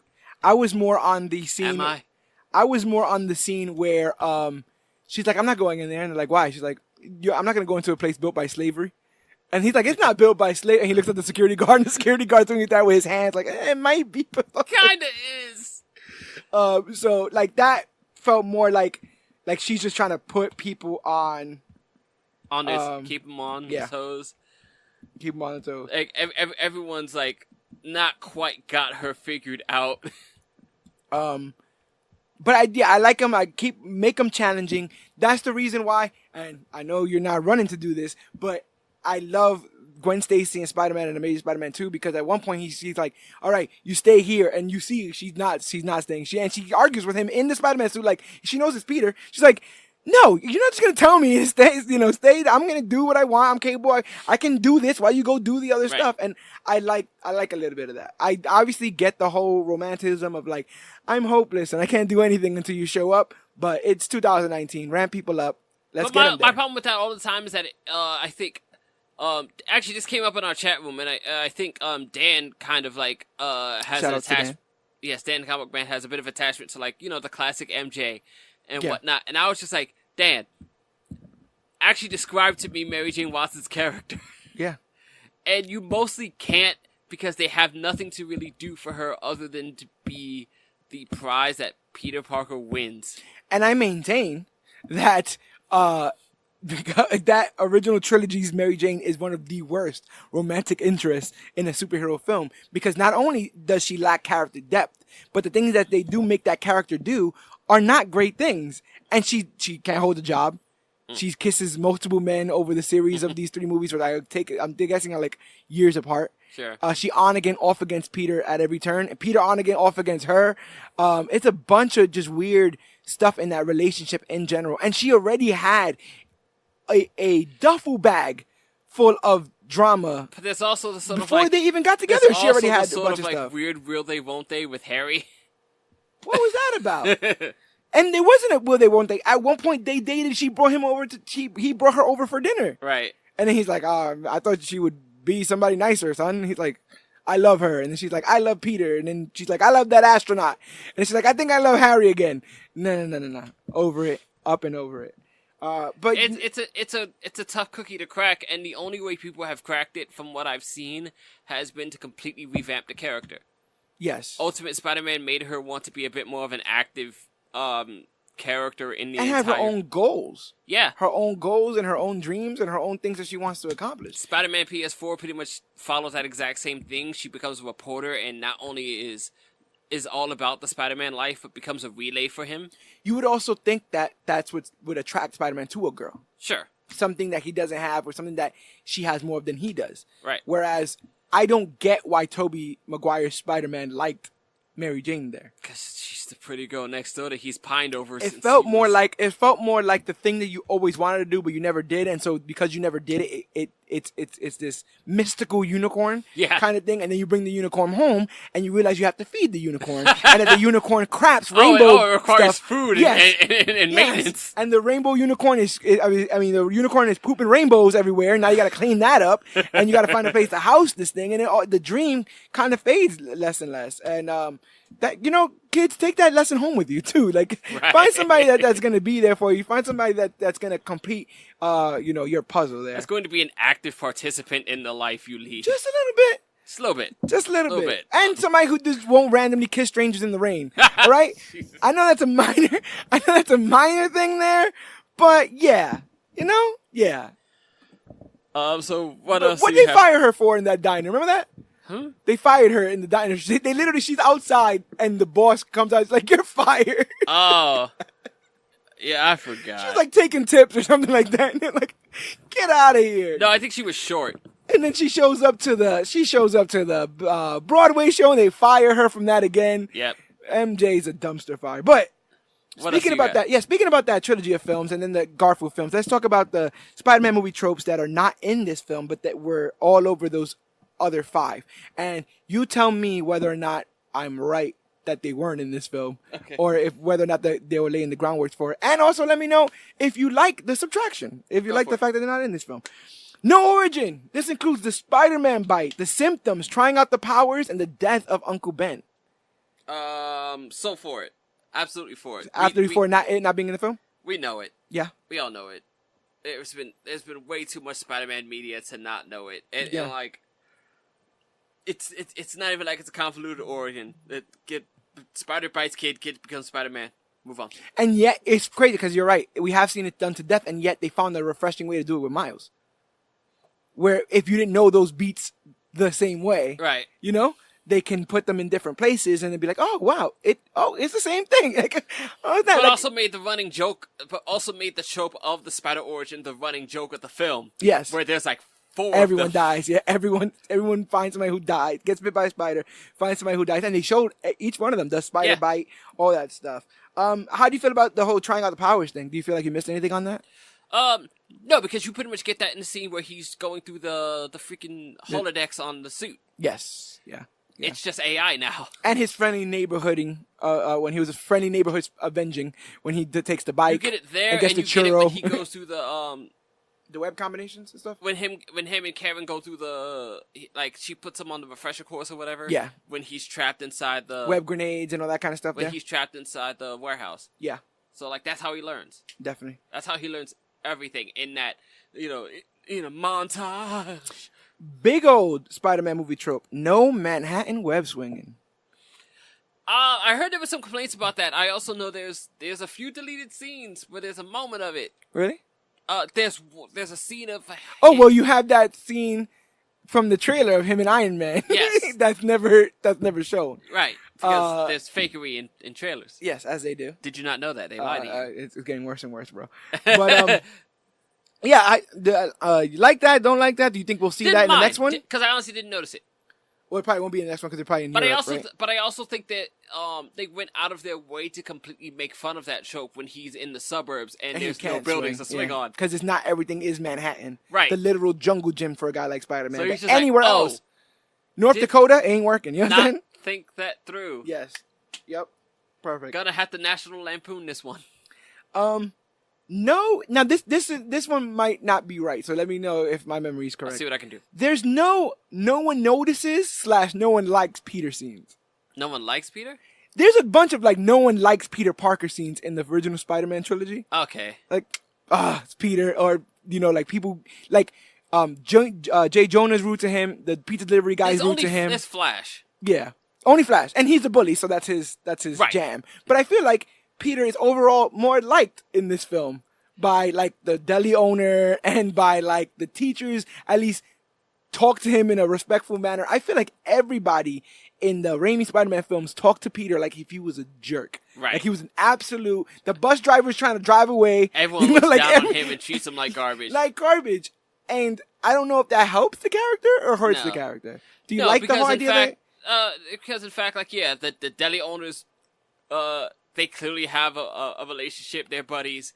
What is it? His friends under the... The people on the decathlon with him. He has friends. Like, yeah, the people on his athletic decathlon clearly respect him and know that he's like one of the smartest guys in the group and know that he is integral to their success. Yeah. You know, they almost make it a point to be like Harry's only friends with him because he used to be friends with him. Right. And that he probably does Harry's homework. Right. Like, the moment where someone like him in a lot of other films would be neglected is completely stepped on when Liz invites him to the pool party. Yes. Like the pretty girl that I like wants me to go see her in a bikini. Yeah. That's another big thing. Like people like Peter in this, where, like I said again, I also remember the scene like of Peter, I think, or MJ waving at. By the who way, we when think I is watched Peter. This, I'm sorry to cut you off. By the way, when I watched it this morning, because it's in my mind, I never noticed it before, and I started to love the running joke of the black kid who just goes, "Flash is wrong." Oh yeah, yes. That's a nice little thing they keep calling just back. Make sure to keep saying it. Flash is wrong. Yeah, they keep calling back. I think it comes up like 3 times. First time Flash is a DJ too. I forgot of the DJ Flash. There's scenes in that trilogy. You remember, like he drops his book and like no one sees him, so they're hitting him with the book bag. They're walking past, hitting him with the book bag. All over him. No one notices him. They're waving at people behind him because no one notices him. Mm-hmm. The waiters are rude. The people at the Broadway thing are rude. You know, like everyone's a jerk to Tobey Maguire, and I feel that I was like, what the heck is up with that? But in this, I like that Tom Holland is more. He's kind of just that neutral, get along kid. Yes, he may not be the most popular, but if you talk to him, you may dig him. Yeah. You know what I'm saying? Like, you may not think he's the greatest, but he's not offensive. He's not, like, causing you to have an extreme reaction either way. Was the Garfield movies like that? I think he was too cool, and plus he got out of, by the second one in the beginning, they graduate. Okay. They graduate in the beginning of that movie. I remember so little of that movie. There's very little of it doing, like, with school and stuff. One day I'll rewatch it. And it's the same thing, like, he's friends with Harry, but it's more of like we used to be friends when we were younger, and now you're rich and pompous, and so now we're... The kid who plays Harry in that movie just weirds me out. He has a kind of a fancy name, but I can't remember it right now. Yeah, Dane DeHaan. Yes. I remember because his first name is Dane. I heard he was actually like a pretty good actor. He just made bad decisions. Or his agent made bad decisions. Yeah, he's in Chronicle. But he was also in Valerian, which yes, he was. Everyone hated. Because he was there with an enchantress. That's how you have to say her name. Jesus Christ. That's how you have to say her name. Big Spider-Man trope, not in this film. No damsel in the third act. How do you feel about that, GT? Because I was getting a little tired of that, to be honest. I was getting a little bit tired of everybody kidnapping Spider-Man's girlfriend, trying to dangle her from some random place. Right. And he has to come get her or else. And in this, there was no damsel in the third act. It was literally just Coney Island and a plane. Right. How'd you feel about that? I was fine with it. Did you ever think it was gonna be like Liz Allen or MJ, dangling from something and choose Spider-Man? I never actually gave it a thought, but I guess I think I was actively hoping after realizing that like MJ is nothing but a thing constantly gets saved in every movie. Yes. And then like dangling. Remember dangling. She has to be dangling from something. And even though I don't mind it so much in Amazing, only because like I guess as people with knowledge of the source material, like you know how it ends for Gwen. Yes. I just understood. It's like the movie where Uncle Ben lives. Right. You're like, yeah, That's not gonna last, If though. you But give yeah. me one, if you give me one movie where Ben lived through it, I'd be impressed. But you'd be waiting. You'd be looking at your clock, at your watch, going, "Yeah, this bus is never late." You know what I'm saying? Right. And they should do that. You hear like a boom or whatever. And he's like, "Oh, this damn car backfiring!" Like, it's a Just bunch constantly of that. tease something happening. He's gonna get killed. Oh, my Ben God. goes to get ice cream, and the store gets held up, and you're like, "Oh, this is it!" And then the police he's show like- up and just he's get like, him. "Woo!" Right after I left that store, they robbed it. Can you believe it? This city's getting worse and worse. Oh my God! Don't give me a Spider-Man movie because now I'm going to Yeah. write that entire thing. It's like, man, I went to the store today and it's just crazy things went down. Something else people This city's just gone on its head. Something else people had a bit of an issue with, but it's not in the Garfield movies. Mm-hmm. No Daily Bugle or James Jonah Jameson. Yes. JJJ. J. Jonah Jameson. J squared. Yes. How'd you feel about that? And do you think we're getting one coming up? Do we need one? I don't know if we. Would it be a website? No, I'm just saying. It probably would be a website. It would be a website. Yeah. The Daily Bugle app. Yeah. Web you design? could do the ultimate thing where Peter got the job by teaching him teaching them how to learn their Hashtags. Yeah, You taught them hashtags. Yeah, how to learn the computers and how to. Peter Stop can putting be the pound sign and everything. Peter can come in and be their their social media director. Head of web design. I dig it. And it would work too, because like you could do the thing they implemented in the video game where Spider-Man could take selfies all across the city. I don't know, maybe. Yeah, But yeah.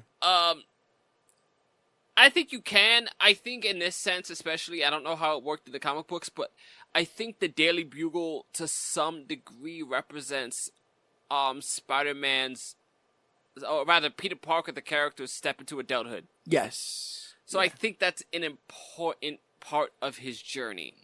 I also, So I'm okay with not having it now because he's still deep in school life.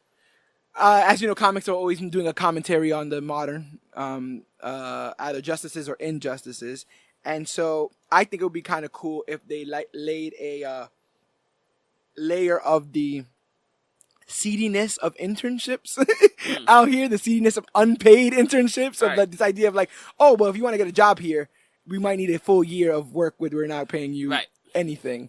And like playing around with that idea with Peter where he's like, I guess I'll just intern at the paper, or the website or whatever that's going on, and playing around with that would be cool in a new age, especially with a young kid who needs the money. Where I felt like Toby needed the money, but I didn't feel like he was a young kid. I felt like he was a 30-year-old that probably should have got his act together by this point. Probably. But with Tom, it does feel like a kid who that's his last thing on his mind is money. He hasn't spoken about it at all, but Peter fundamentally is a poor character. He's never really had a bunch of money in this, and introducing J. Jonah and the Bugle will start introducing those issues with money and work and not having enough time for MJ, who's then going to kiss your friend or an astronaut or something else like that. Jesus. I think you have some. I think you have a lot of opportunities to do almost brand new stuff, like maybe stuff the comics has never done, just with the character in this unique situation he is growing into. Okay. Like maybe he's almost forced to move in with MJ prematurely because now he doesn't want to keep living at his parents, but he clearly can't afford, to get his own place. Right. Or, maybe The him and rent's too Genki damn have high. to move in together and they have to grow up. Yeah. And are we going to see them going to the college years? Because, we're still in the high school years here. The last thing I have, and this is probably a bunch more, so you guys write in if you guys remember any. The last thing I have is no New York Love Spider-Man scenes. Because in Amazing Spider-Man 1, you have the scene of all the crane workers aligning the cranes so he can thwip across. And you have, if you mess with Spider-Man, one of us, you mess with all of us. Hey! All that stuff. And the train scene where they try to scare away Doc Ock, and they're doing the Jesus Christ stuff with and then they all promise to keep the secret, even though they have no clue who this boy is. Phil Lamar's not gonna keep that secret, bro. He's in that crowd. He's not keeping that secret, man. They have no clue who that boy even is. Though. No, it's like I see this wholly unrecognizable face. They take the mask off, revealing a 65-year-old Tobey Maguire, and then go, he's just a kid. I'm like, come on. I get what you're going for, but yeah. Do you think are we gearing up for that? Because we're also not in New York for this next one. It's seemingly not in New York for this next one either. It was interesting in that sense because like there was sort of a New York has an odd tenuous relationship with Spider-Man. Yeah, because you get the cart guy that wants Spider-Man to do a flip. That's and he's that's one of my favorite parts in this movie yeah! because it's so. I don't know why. It's just so irreverent to everything else that's going on. Yeah. Hey, Spider-Man, do a flip. It's like, and he does it. Flip. And that was enough. Yeah. and that's it.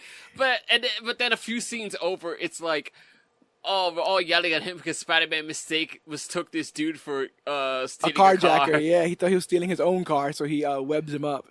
I do like the use of the Spider-Man notes throughout. You know, that's a staple of the Spider-Man mythos, leaving notes behind. So here's the criminal. Because he forgets things and gets caught up. And he can't. He's gonna bounce, so he can't really sit down and too debrief. Too much compartmentalized. Yeah, I can't sit here and debrief you guys. So everything you need to know is on this note, which is just says criminal here, signed Family Neighborhood Spider-Man.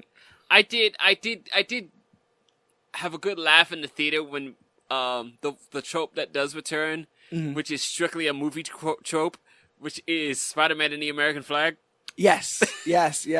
Spider-Man always has to be in front with an American flag. I also like that, you know, there's been a lot of characters since these comic book movies have been rolling out that have been red and blue. And a lot of them are a bit subdued. I do like that they went whole hog with bright blue, bright red in this film for Spider-Man. Because he is a bright character. He's an inspiring character. And so I do like that they went that way. Retrospectively, on the color wheel, the other side of blue is green, and that's what Vulture is. Yes. Not only Vulture, but a lot of Spider-Man villains like Green Goblin, Sandman, Mysterio, a lot of green, Scorpion. A lot of greens. Yeah, a lot of green villains. Just playing with that color wheel. Greens pop on pages. That color wheel theory there. But I, with everything that they didn't do, I also like you saying that they still maintain some of the tropes. And one of the tropes that I think that they kind of played around with was the upside down kiss. Yes. You have the moment where he's upside down and Karen is telling Spider-Man to kiss her. And I'm like, they're going to do the upside down kiss, but Liz Allen ain't no harlot. She's not going to sit here and just kiss this stranger for one good deed. Right? She's not Gwen Stacy who's kissing strangers at a parade. She's not MJ who's kissing strangers in the rain. I don't even remember Liz that. Allen. Good Lord. I need to watch that movie again. I'm telling you, bro. Liz Allen, she has some standards, bro. She has some standards. She did seem quite older than Peter, though. Was that just me? I know she's supposed to be like a year older, right? Because she's graduating. The actress seems older. 2 years older. The actress seems a bit older than Peter. Or at least, I don't know. Maybe it's the fact that she's just taller. Yeah, she is taller than Peter. I didn't mind Liz Allen. I thought she was fine for what she was. Like she didn't have a ton to work with because it's her character is constantly just other people playing off her, and she's just doing the typical high school life. I like that she served what she needed to serve. In a lot of ways, she represents to me the first villain in a lot of these Marvel movies where they're not great, but because the movie's not about them. Right. It's about the hero, and we need something there, so we put this here, but it's not about them. Right.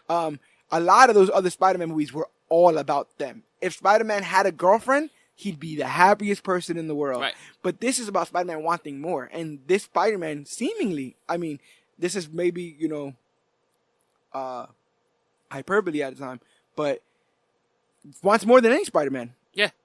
Or vocalizes wanting more than any other Spider-Man that we've ever seen. Yeah. He wants to be a better hero at every turn. And he wants to impress other heroes, something that other Spider-Man didn't have the chance to, because there were no other heroes in those other movies. Well, see, yeah, because Toby does it out of the classic Parker guilt. Yes. And Garfield, from what I remember, has no intentions of being a hero. His only intention is to chase down the murderer of Uncle Ben and then be done with it. Eventually, yeah. And then just keeps doing it, I guess, out of a certain responsibility or whatever. And this is the only time I can say, this is the perfect time to say, that Tobey Maguire's Spider-Man kills not a completely innocent man, but a sort of kind of innocent man in that first film, once it is retconned that he doesn't push him, he goads him backwards, so he trips and he falls out the window and dies. Yeah. So that first Spider-Man film, that man, now, it's dark, but at the time you're like, well, he killed his uncle.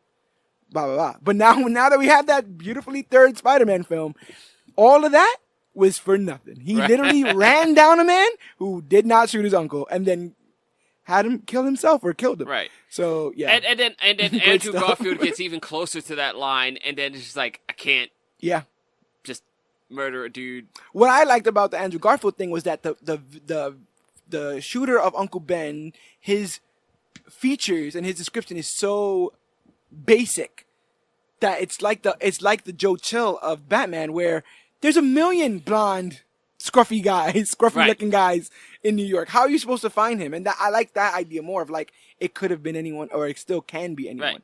Right. As opposed to, do you dance with the devil in the pale moonlight kind of stuff? Like, what? You just walk around doing that, bro? Like, what's going on here? That's the thing.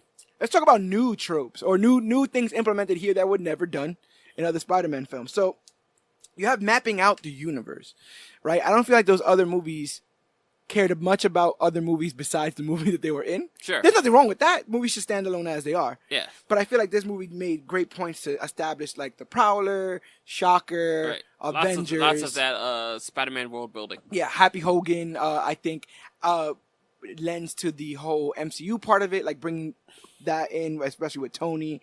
And also old Captain America school tapes. Yes, old Captain America school tapes, and people recognizing him. I think Bruce Banner's on one of like the Hall of Scientists in the thing there too. Also, Principal Morita is the son of World War II veteran Morita, who was in the Howling Commandos with old Cap. Which is probably why they subscribe to those tapes so strongly. Norman Osborn? You think they're setting the groundwork for that? I think it's impossible to never.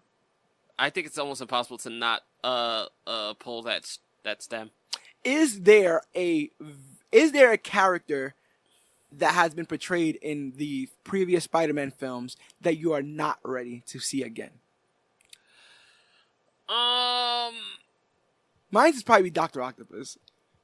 Like, put that on ice just for a little bit more. I feel like I'm on the same level with you on that one, and I think a lot of that is because he was a central villain in the video game. And it's like, oh man, I've got two of them that are really good. I really don't need to see this again. It's almost like jinxing yourself. Like, I got it good once, and then I got it good the second time. I don't know if I can get it good the third time.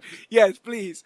You ready for another Norman? Other than that, I'd say we can not do the Lizard again. Okay. Like, even though he's not a villain in the first ones, he's very much a character. If they do him, just stop making him naked. Put the lab coat on him, bro. Keep the lab coat on him. That's the whole cool thing. It's like, he's a doctor. Right. He's a Dr. Godzilla thing. And give him a snout. Lizards have snouts. Make him more like an alligator. They have made him like a Goomba in the freaking thing. See how angry those movies make me? I could go without seeing Lizard villain again. I don't mind seeing Dr. Kirk Connors. Would you be upset if something came down from Marvel Studios where like, we thought about it, we're never doing Norman Osborn? I could deal with it. You could deal with it? I could deal with it. Cool. Queen's accent / lifestyle, getting bacon, egg, and cheeses, and taking the train. How'd you feel this film?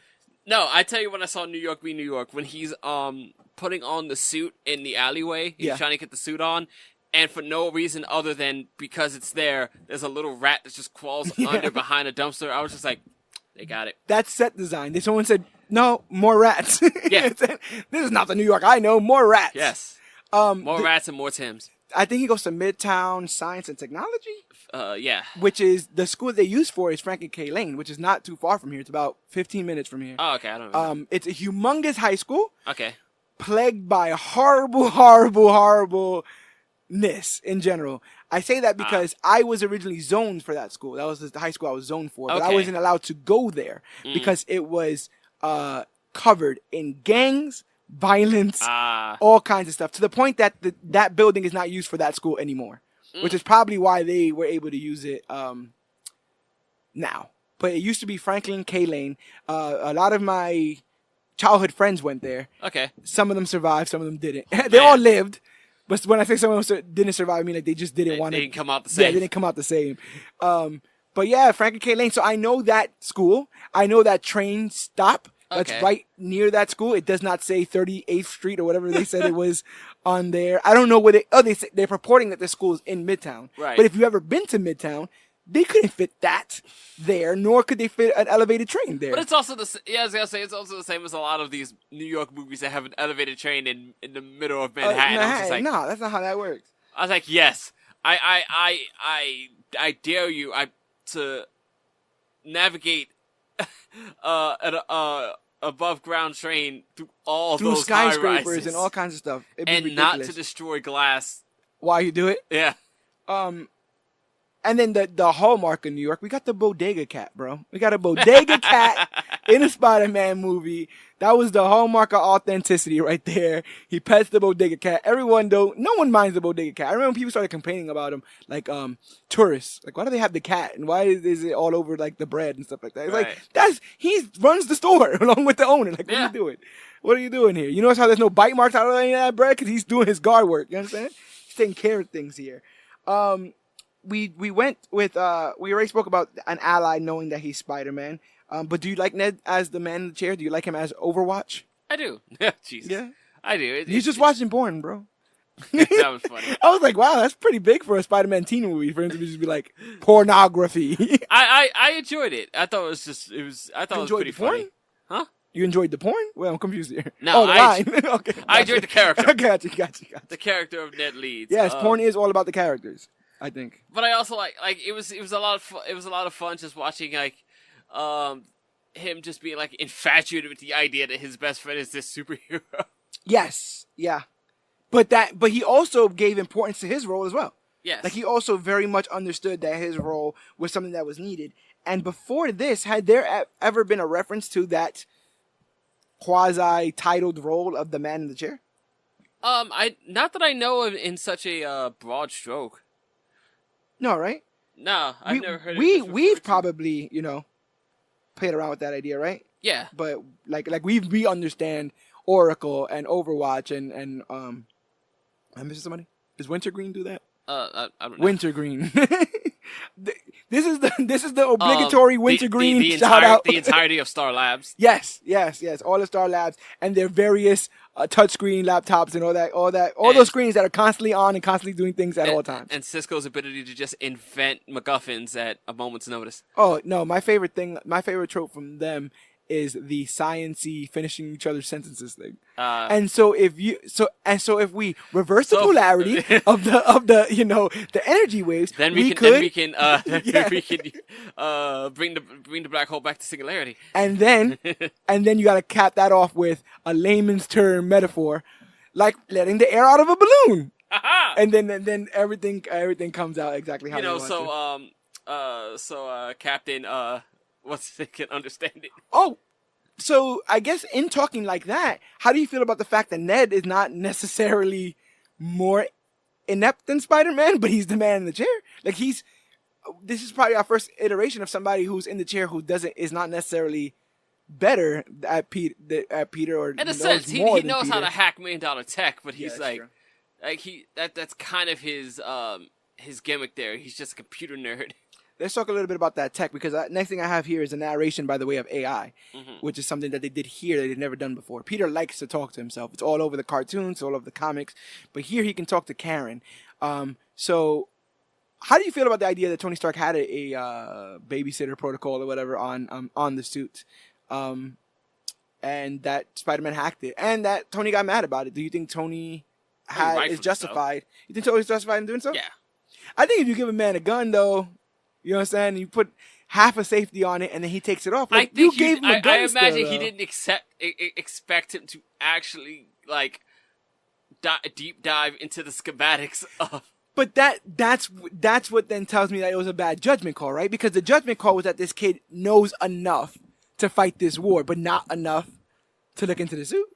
I guess he'd assume that, because he doesn't even assume that any of that stuff is in the suit. Ned does. Oh, right. Yeah, that's true. So, does that come from a fanboy thing of, Tony Stark would never... Probably. Because it's just if this kid was doing what he was doing just in that hoodie and sweatpants, he's just going to keep doing his thing in the suit. Yeah. Then why put all that other fun stuff in there? Well, the goggles, obviously. Think eventually he would graduate to be able to use kill mode and stuff like that? Well, yeah. It's I wonder when he would have given him those codes. Speaking of the concept of graduation, can we discuss my issue with the ending of this film? Sure. it immediately gets stepped on. Yes, it does. It does. It's like, I'm going to make you an Avenger. It's like, you know what? Maybe I should just be a friendly neighborhood Spider-Man. I'm like, yes, you are 15. That is the right decision. Good for you. You have grown into a slightly more responsible man, Peter Parker. Yes. 1 year later, I'm going to fight space aliens. It's the same thing from, like I said, the Iron Man 3 jump to Age of Ultron. And what's funny is that with the jump that they make in this film, you know, it's a reverse on the trope of the great power with great responsibility stuff, right? Yeah. So we're often told, with great power comes great responsibility. You have the great power, so you need to be responsible with wielding it. In this film, Peter almost rejects great power. Yeah. Or greater power. Right. Knowing that greater power would come with greater responsibility. That he's not ready for. And so he kind of just got used to that. He barely made it out of the problem he was just in. He kind of just got used to this. Right. And so the idea of like, and we can make you manager. It's like, whoa, I just got this retail Not only just barely got out of it, but like had to get out of it at his most bare bones level. The most vulnerable. With only web shooters and a ski mask. Yeah, his most vulnerable, definitely. So he rejects the great power because he needs to, build his way up slowly. And then the next time you see him, he jumps on a spaceship. Yeah. He should have just said, was it, next time, baby. And then he should have just walked away. And then instantly gets his new souped up suit. Yes.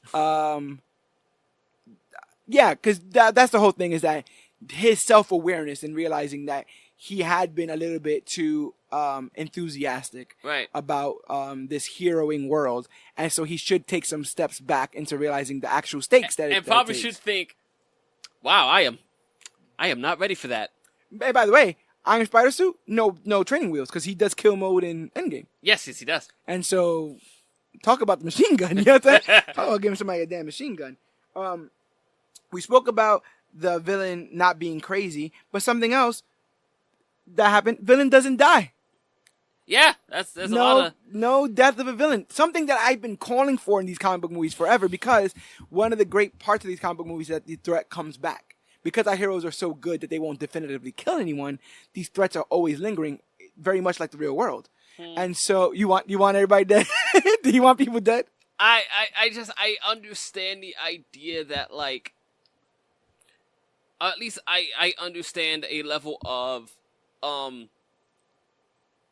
what's the one I'm looking for? Finality. Yes. To our time with these characters in these roles.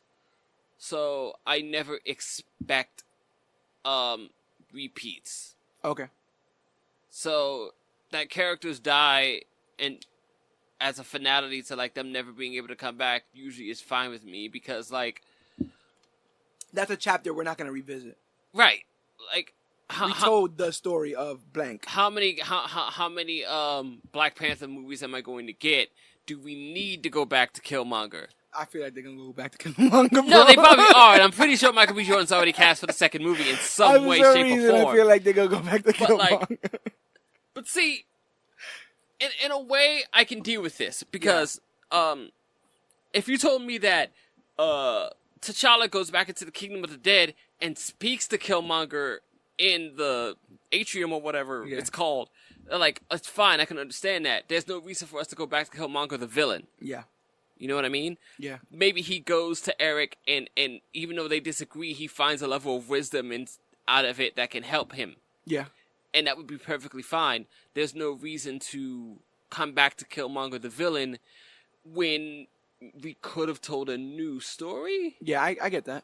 So characters dying doesn't usually mean much to me, whereas in a comic book we have to write this forever and ever and ever and ever, hopefully, if it keep making money. Yes. I get why they kill off villains. There's almost no need for a lot of them to keep coming back unless it's a certain villain that like really has a replay factor that's useful. Even though it's not in the movies, like Kingpin has a replay factor because you can kind of shuffle him around characters. Yes. He can be a Spider-Man villain as much I as wouldn't want him to die. That's the thing. Like somebody like him, I equate it to Fisk in Daredevil. Like if they would have killed him in season 1, we never would have got Kingpin in season 3. Right. And I don't know if I would have been okay with that. I don't know if I would have been okay with. But the TV series mirrors the comics just as much in that we need to keep making these and making a lot of them. That's why Reverse Flash ain't never gonna die, bro. That's sure. my man. Sure. So, like, there is space to revisit these guys because there's going to be a lot of episodes or a lot of time and to do that. Yeah. And there will just as the same be a lot of time to not ever have those characters on screen. Like, you can go 3 or 4 episodes without ever actually having Fisk on screen and then come back to him later. Whereas, I can come back to, like, what's his name? We can have, Zebediah Stane in the first movie, and we don't really need to see him again. Yeah. Or you could do like they did with Ra's al Ghul, where his machinations continue even though he's not there. Right. And so he dies in the first one, but by the time you get to the third one, there's still very much the machine of he's shadows built is still kind of messing with your life. Right. And I do think, doesn't he have like a flashback in season or something like that? Or in episode 3, fever dream in episode 3, Bruce kind of has like a fever dream about him. Yeah. And it's like, yep. Those back-breaking dreams. Those back-breaking dreams. Still kind of haunting your city. Last but not least, and maybe this one should have a question mark on it, new element that we haven't gotten yet, Peter doesn't get the girl? Or do you think those glances and all that was the beginning of him maybe getting a different girl? Maybe. I think there's something to the MJ thing, and I'm very interested to see it because I enjoy this sort of like mysterious MJ who's kind of like highly observant and if you've noticed in the trailers, they've already. What do you feel about that? I do. I feel like I was whole hog on it, but the more I'm thinking about it, the more I feel like it's a misdirect. I feel like that conversation is gonna change. You're talking about the conversation where she's like, "You're Spider-Man." It's obvious, right? Right. I feel like you think that's another like fakery, a misdirect. I feel like in that kind of movie, it would be something like, "It's Spider-Man." That's obvious, right?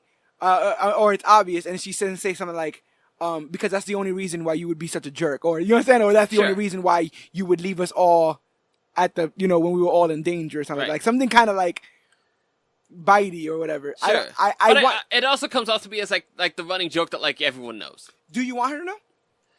I think at this point you've built her up too hard to not have figured it out. Okay. Because she's constantly like paying attention and noticing. They play with that at the end, right? Where she's like, "Where are you going, Peter? What are you hiding?" And she's like, "I don't care. Go ahead. Do whatever the hell you want." But as he walks off, it's still just kind of like, yeah. What's that boy doing? But I do like that when he comes back, he's welcomed back into the triathlon mathlete thing. Yeah. In Tobey Maguire, they would be like, "I can't believe you left us the way you," right? They would have gone on a whole thing. "Don't you talk to us again?" "Wow, Peter, way to go." Yada, yada, yada. But Zendaya, MJ, had it on her back. It was her answer that won for the school. And so she's named leader of the group. And Peter's let right back in. That's more realistic to me than the whole everybody hates Peter thing all the time, which gets kind of, I feel bad for the guy. Do you also think, though, that it feels like a lot of the things, does he get away with too much? Tom Holland? I think he gets away with stuff because he's not that important to anybody yet.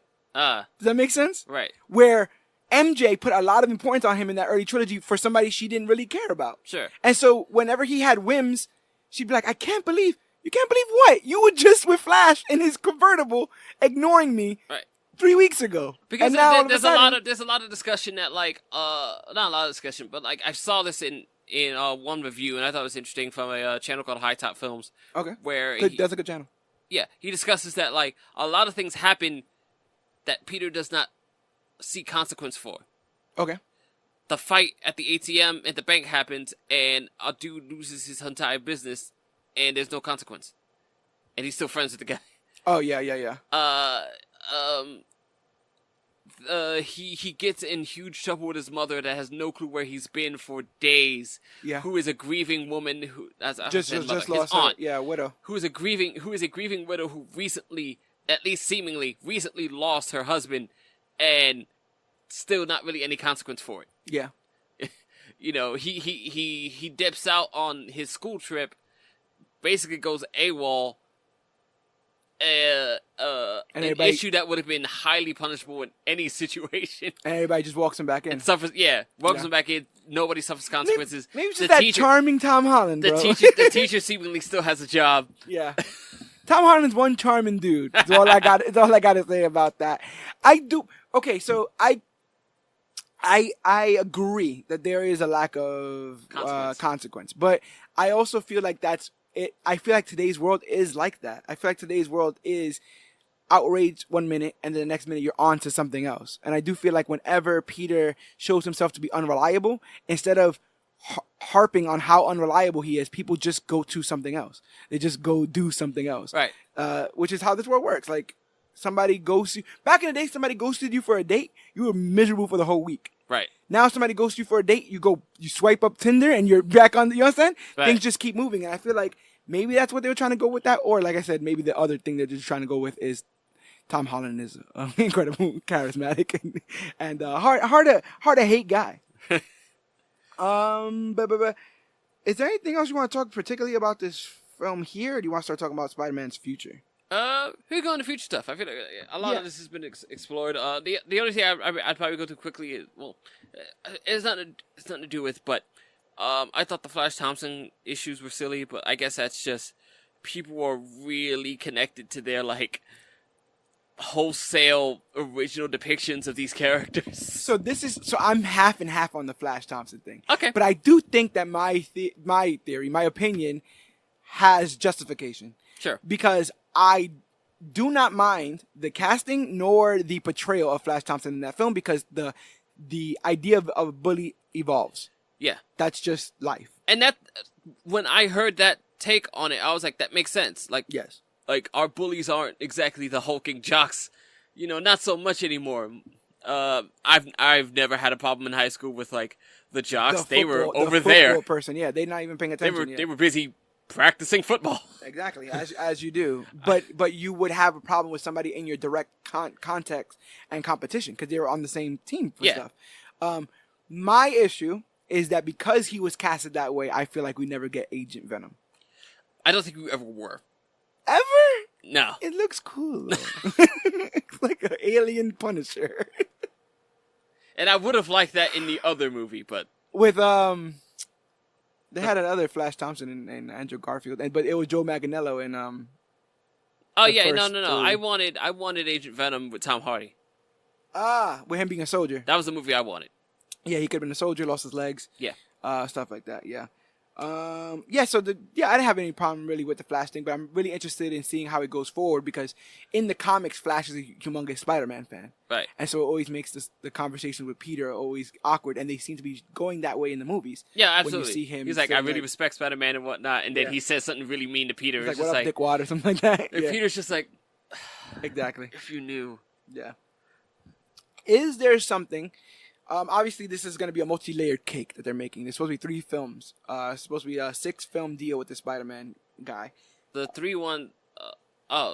6 films. 3 Avengers. Oh, sorry. Civil War, Avengers, Endgame, and Infinity War. Spider-Man, Homecoming, Far From Home, and hopefully a 3rd. Which I believe is they made reference to it mirroring the idea of what they did with Harry Potter, where every film was a different year in the school. Yeah. I also feel like there's been it may just be me, but I've seen crazy speculation about this 3rd film. And they want to bring in Deadpool, and they want to bring in Venom, and it's supposed to open up this, and maybe it's Spider-Verse, maybe Tobey Maguire, maybe Andrew Garfield. People are going nuts about the 3rd film because the 2nd film is seemingly already out. I mean, it's coming, by the time this comes out, it will be out.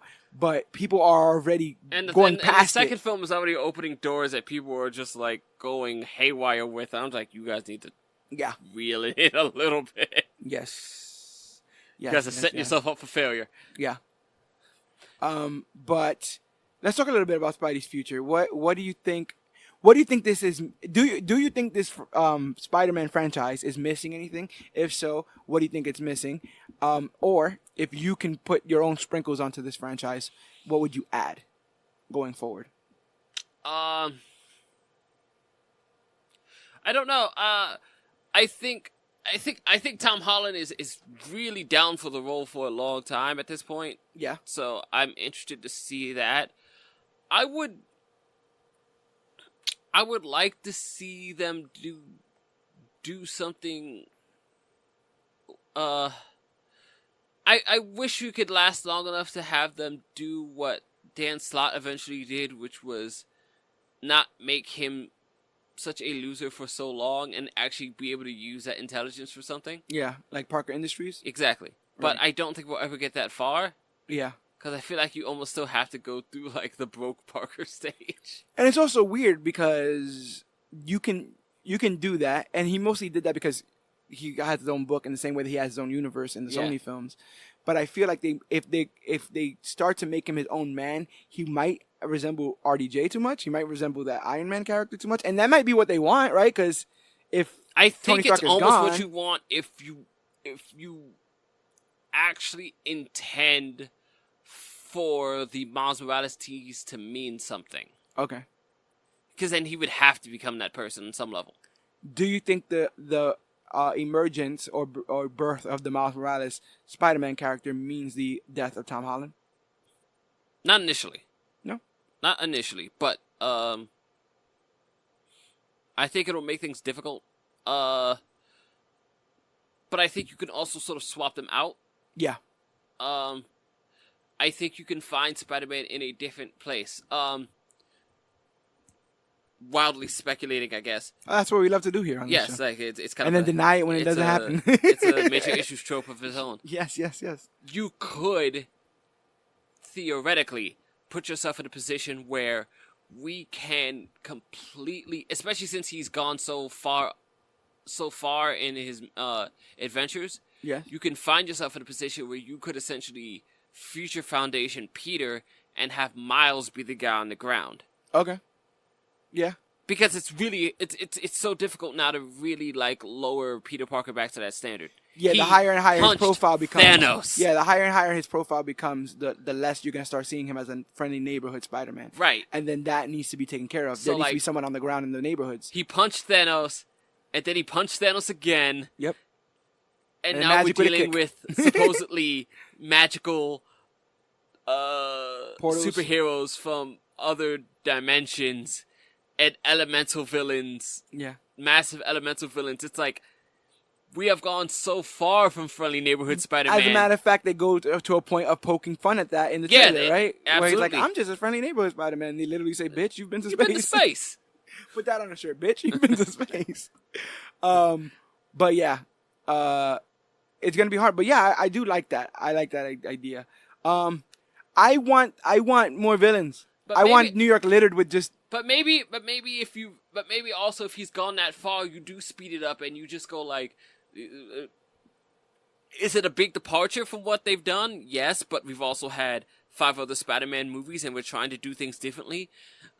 Yeah. Maybe he is the boy genius and maybe he does get to start Parker Industries at a young age and it completely overwhelms him.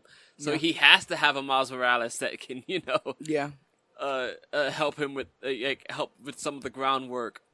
Like I said, I want more villains in general. I like what they did here, and it's something that happens like in the CW shows, where it's like you do the big overarching villain in the film or the overarching villain in the film series, but then your day to day is with these ham and egger. Sure. D-list villains, your Prowlers, sure. Your get Stiltman in the next one. You understand? Like, give me. Let me feel like this is a lived-in world. Not everybody just got their powers that day. Make me feel like there are threats abound. And matter of fact, I'd love another hero. I'd love one other new hero in this, like a White Tiger or like another new. Right. I'm just trying this out, but I know that you're not doing it right. Like one of those kind of deals, and have Peter have to come face to face with somebody. I got a challenging idea in my own head now, though, too, because I just imagined it. Like, what if, classic Parker guilt, what if you take a guy like Peter who now wants to explore the thing that made him? So maybe he wants to understand the spider bite or understand how these things, why him, and why did his body react to it this way? Yeah.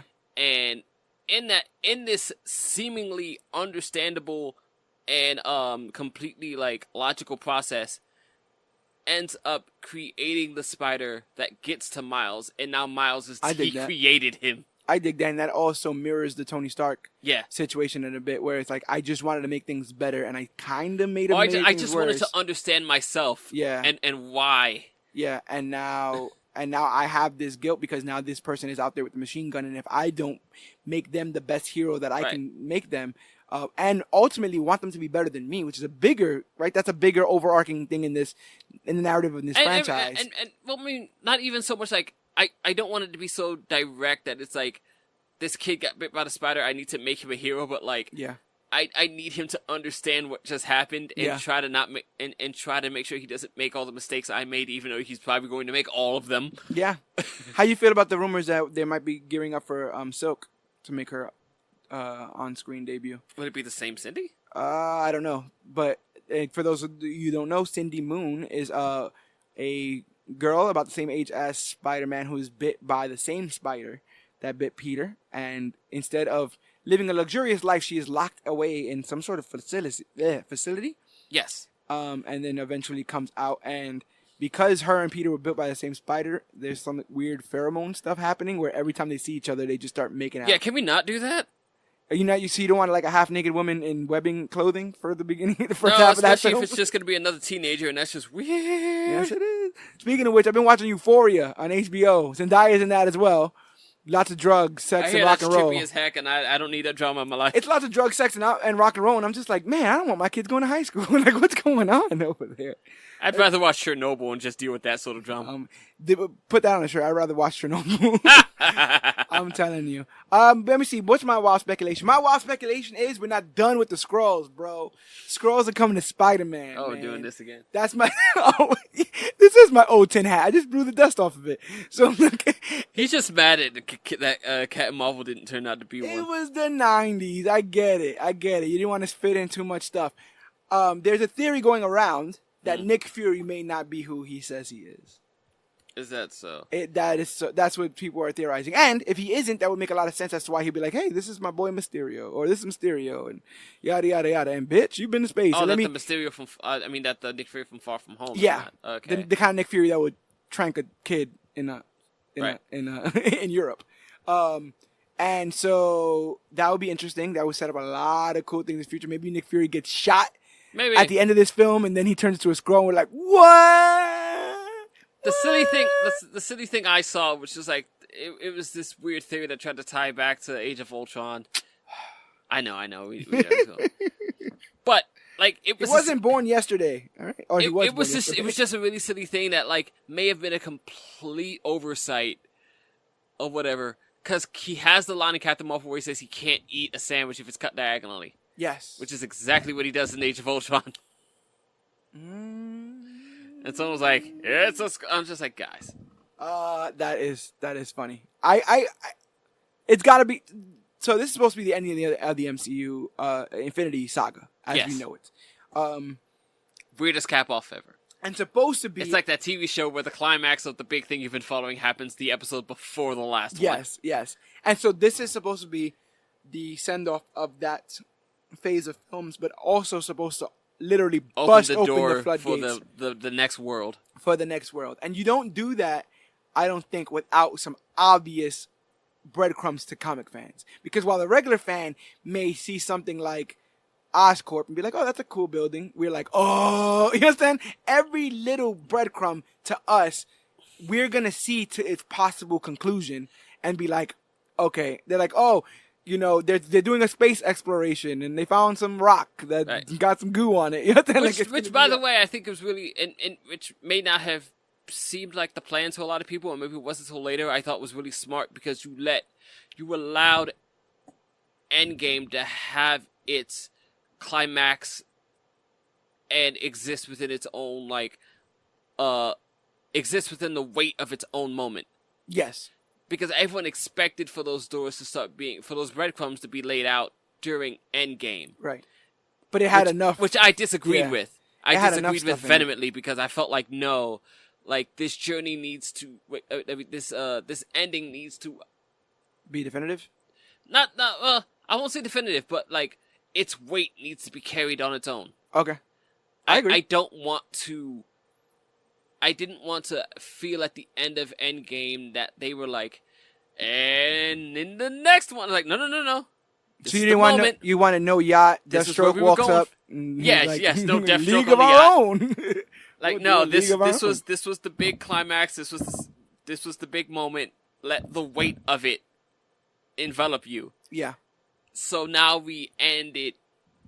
We close one door and open another with a much safer, smaller film. Yes.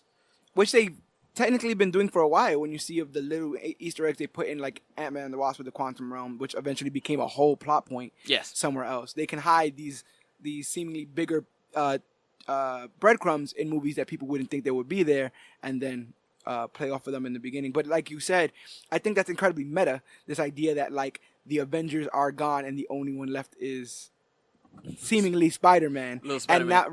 And now we just spoke ad nauseum about the idea that Spider-Man he had Tony Stark as a crutch. Yeah. He had Tony Stark, Stark Tech, all that stuff as a crutch. And now that the events of Endgame have taken place, maybe we start to get that your own man Spider-Man that I was talking about us needing. Yeah. And we're already seeing that there's going to be some soul searching of like, can I ever be how he wanted me to be? Can I ever be as good as he wanted me to be? Do I have to be my own person? What does that mean? Yada yada yada. So I think that's I also think there's a tease to the idea that the stuff that I was talking about, because like they've very strongly referenced that like that Parker's going to get access to like the lab. Yes. Or whatever sort of tech whatever Stark tech that might have been sitting around to like he's like to craft the new red and black suit. Maybe he gets like a mobile headquarters kind of deal. Maybe it's a plane or something like that. Because they look like they're constantly on jets in those movies with Spider-Man and Happy. Spider-Mobile. Yeah, Spider-Man and Happy. I do also like the idea that in this film we saw how gracious both Spider-Man and Happy were to Tony. Right. There's a part where Happy's like, thank you so much for saving me because I don't know what I would do without this job. And now we're going forward with both of them having to deal with the loss. And where do they fit in the world? Where does Spider-Man fit in the world? Definitely where does Happy fit in the world? You know, and I'm very interested in seeing that there. I imagine Stark, what's it called? Tech? Industries, yeah. I imagine Stark Industries was left to Pepper, obviously. Yeah. And Happy is still a recipient of those lovely checks. Yes. Those big checks. We saw him with one of those comically big checks that they have in the in the thing there. I think they started like a Stark Relief Foundation in his name. Yeah. It could be a very interesting jumping off point because now like Spider-Man's position in the world just keeps getting bigger and bigger at an exponential rate. What literally off the top of your head, who's gonna cameo in this film? There's always one like, I didn't think Cap was gonna be in this film. Pepper. Pepper? I think Pepper's a given though. You think Pepper? You think so? I'll say Morgan. I throw Morgan Stark up in that. I don't know if they're ready for that yet. She's already getting hate mail. She's already going through all that. Humans are being awful. It must be Tuesday. Yes, I don't think it's up to her whether or not she's up for it yet or not. As the world seems to. I don't know if they'll dictate. do that. I don't know. My guess is that Pepper shows up at one point, or you think that's too easy? I don't know about Morgan. Norman? No. No, Norman Osborn. Someone bought that building, bro. I mean, maybe an end credit, maybe. Who would you like that building to be bought by? If you had to pick. Is it a Von Doom? Richards. Is it a Richards? Yeah. Yeah. Baxter? Yeah. They Baxter it up? Yeah. I dig it.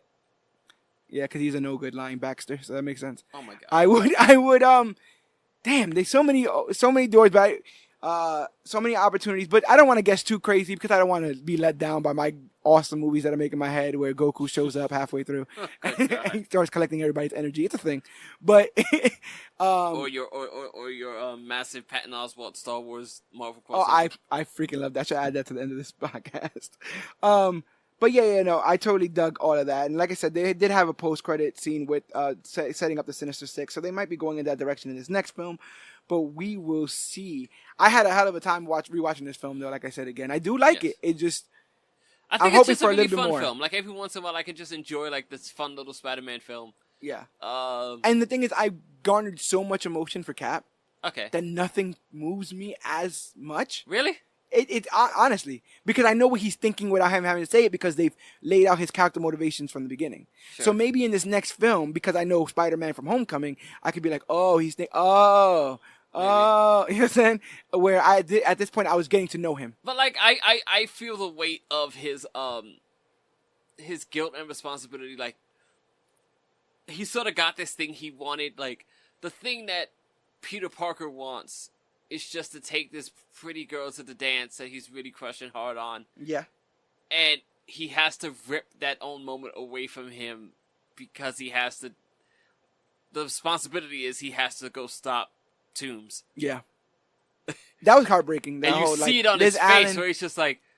Liz Allen like wrecked her whole life, talking to Peter. That was kind of Yeah. sad. She was like, I don't know what the hell just happened. Like all this happened around me, and now I gotta move. My dad's in jail, Right. So that's my life now. Thanks whoever did that. And Peter's like, no, not me. My whole life just fell apart, and I have no idea why. Yeah. And I don't even know that you are directly connected to it, so thanks. They've also said they've set up a humongous gut punch in this film that's gonna throw the audience for a loop, and that's where I'm leaning on my Nick Fury either getting killed or not being who he is. I think that's our only big. You think they have? Yeah. Okay. I think this is hiding a little bit more than it's on the surface. But what's awesome is all the reviews on it so far have been, heart stars and horseshoes. Okay. It's literally everyone's over the moon about this movie. They're saying it's great, one of the best Spider movies. I hate all that kind of stuff. seeing all those advanced YouTuber reviews on my timeline. I'm always like, how the hell can I just see it first? Stay Like, away. hold on. I don't even want to check your thumbnail because you might be emoting in a way that might tell me how you thought the movie was. Like, exactly. Not a fan at all. Not a fan at all. But and then you occasionally get that creeped link where it's just like a huge thing in the postcard. Like, just go away. Yes. Yeah. Don't worry about it. I'm going to watch it. I will watch it. I will stay for the post-credits. So you don't got to watch it. And sticking around is the only way, we're going to be in touch with all these Marvel movies. But also the only way you guys are going to be in touch with the Major Issues podcast is by sticking around for all of these episodes that we do here. And we already got a Spider-Man Into the Spider-Verse review up on this channel. Last week we covered Jessica Jones. Next week we'll be tackling... Which, by the way, is on... both are on Netflix at this very moment. Yes. Look at that. I got to rewatch Spider-Verse the other day. It's just as good as I remember. Absolutely amazing. That movie's so damn good. And I hope that this follows suit. I hope that they started to notice some of the things that people gravitated towards in that film, yes. And moved them towards this next film. But the only way to find out if we dug it is to stick around and come back next Wednesday, where the next episode of the Major Issues podcast will drop wherever podcasts are found. That's Podbean, Stitcher, Podcast Addict, Apple Podcast app, wherever podcasts are found across the board. But if you don't want to do all that, you can just hit up Google the Major Issues podcast, and we're the first results to pop right up. I started this last week, but I want to continue it this week about shouting out some of our followers on the Podbean app. Some of the people that are automatically getting notified as soon as we drop an episode. Thank you guys so much, because this is how we grow our audience, and this is how we become the latest and greatest thing to come to comic books and comic book media. So shout out to ZDF QPZ. Shout out to Heroes Asylum Jedi Temple. That's a pretty damn good name. Shout out to the Little Cutie Podcast, Story Arc 2019, and Cup My G with a K. Thank you guys for liking the episodes. Thank you guys for subscribing wherever you guys are subscribing. And we are literally everywhere. We're on YouTube. We're on TuneFind. We're on Spotify. We're on Google Play. Wherever you can find a podcast, you can find ours. And we're over 80 episodes deep at this point, GT. Yes. I remember when this was a fever dream. You understand? And now we are doing it. We're talking about these episodes. We got Comic-Con coming up. Like, we're really trying to... I remember just trying to snake my way into a Superman episode. And now look at this. Now you're stuck, all right? And you're stuck with us, all right? Yes, I am. Just like we're stuck with Ned Leeds, you're stuck with us. You got me in a box here. And that's what's going on here. And hopefully the rest of you guys will continue to be stuck with us by following us all across social media at facebook.com/comicbookclick, Instagram at comicbookclick, and using the hashtag comicbookclick to talk about the newest, hottest, latest, and greatest things to come to comic books and comic book media. We're on Twitter at Major Issues CBC. I believe you have your own Twitter handle, sir. I'm on Twitter at RebirthGT. And we're all there talking about news, gossip, posting new episodes of the podcast, Throwback Thursdays, memes, jokes, and all things comics all across social media. So make sure you're following us all over there. It's definitely been a blast, and it will continue to be a blast. Plus, I've been to the future, and I know that we become the latest and greatest thing to come to comic books and comic book media. And if you don't do anything else, if you can't share our podcast, if you can't like our podcast, if you're not ready for commitment, so you don't want to subscribe to our podcast, rate and review us on iTunes. It's the quickest way for us to grow as podcasters and find out what the likes and dislikes of our audience. We're trying to get better. We're trying to sharpen these tools. We're trying to make our own web fluid, if you will. But we need your guys' help. Let us know what we're doing right, what we're doing wrong. I'm really loving this format that we're doing, that we're getting used to. It's really becoming more easier to talk about these great movies and great comic book stories. But it becomes the easiest with you guys right by our side. So thank you guys for all of your continued support. My name is George Serrano, a.k.a. The Don. My name is Gregory Thomas, a.k.a. GT Rebirth. And this has been our Spider-Man Homecoming retrospective episode. And remember, whether or not you got punked out of a military contract deal, whether you think that you're the Shocker and need to be chased down to the ends of the earth, whether you're a organic web fluid guy, a man-made web fluid guy, whether you got expressive eyes, and whether you think that Marissa Tomei is too young to be Aunt May, guess what? She isn't. Remember that we are the Clique, and you, yes you, are worthy. The whip.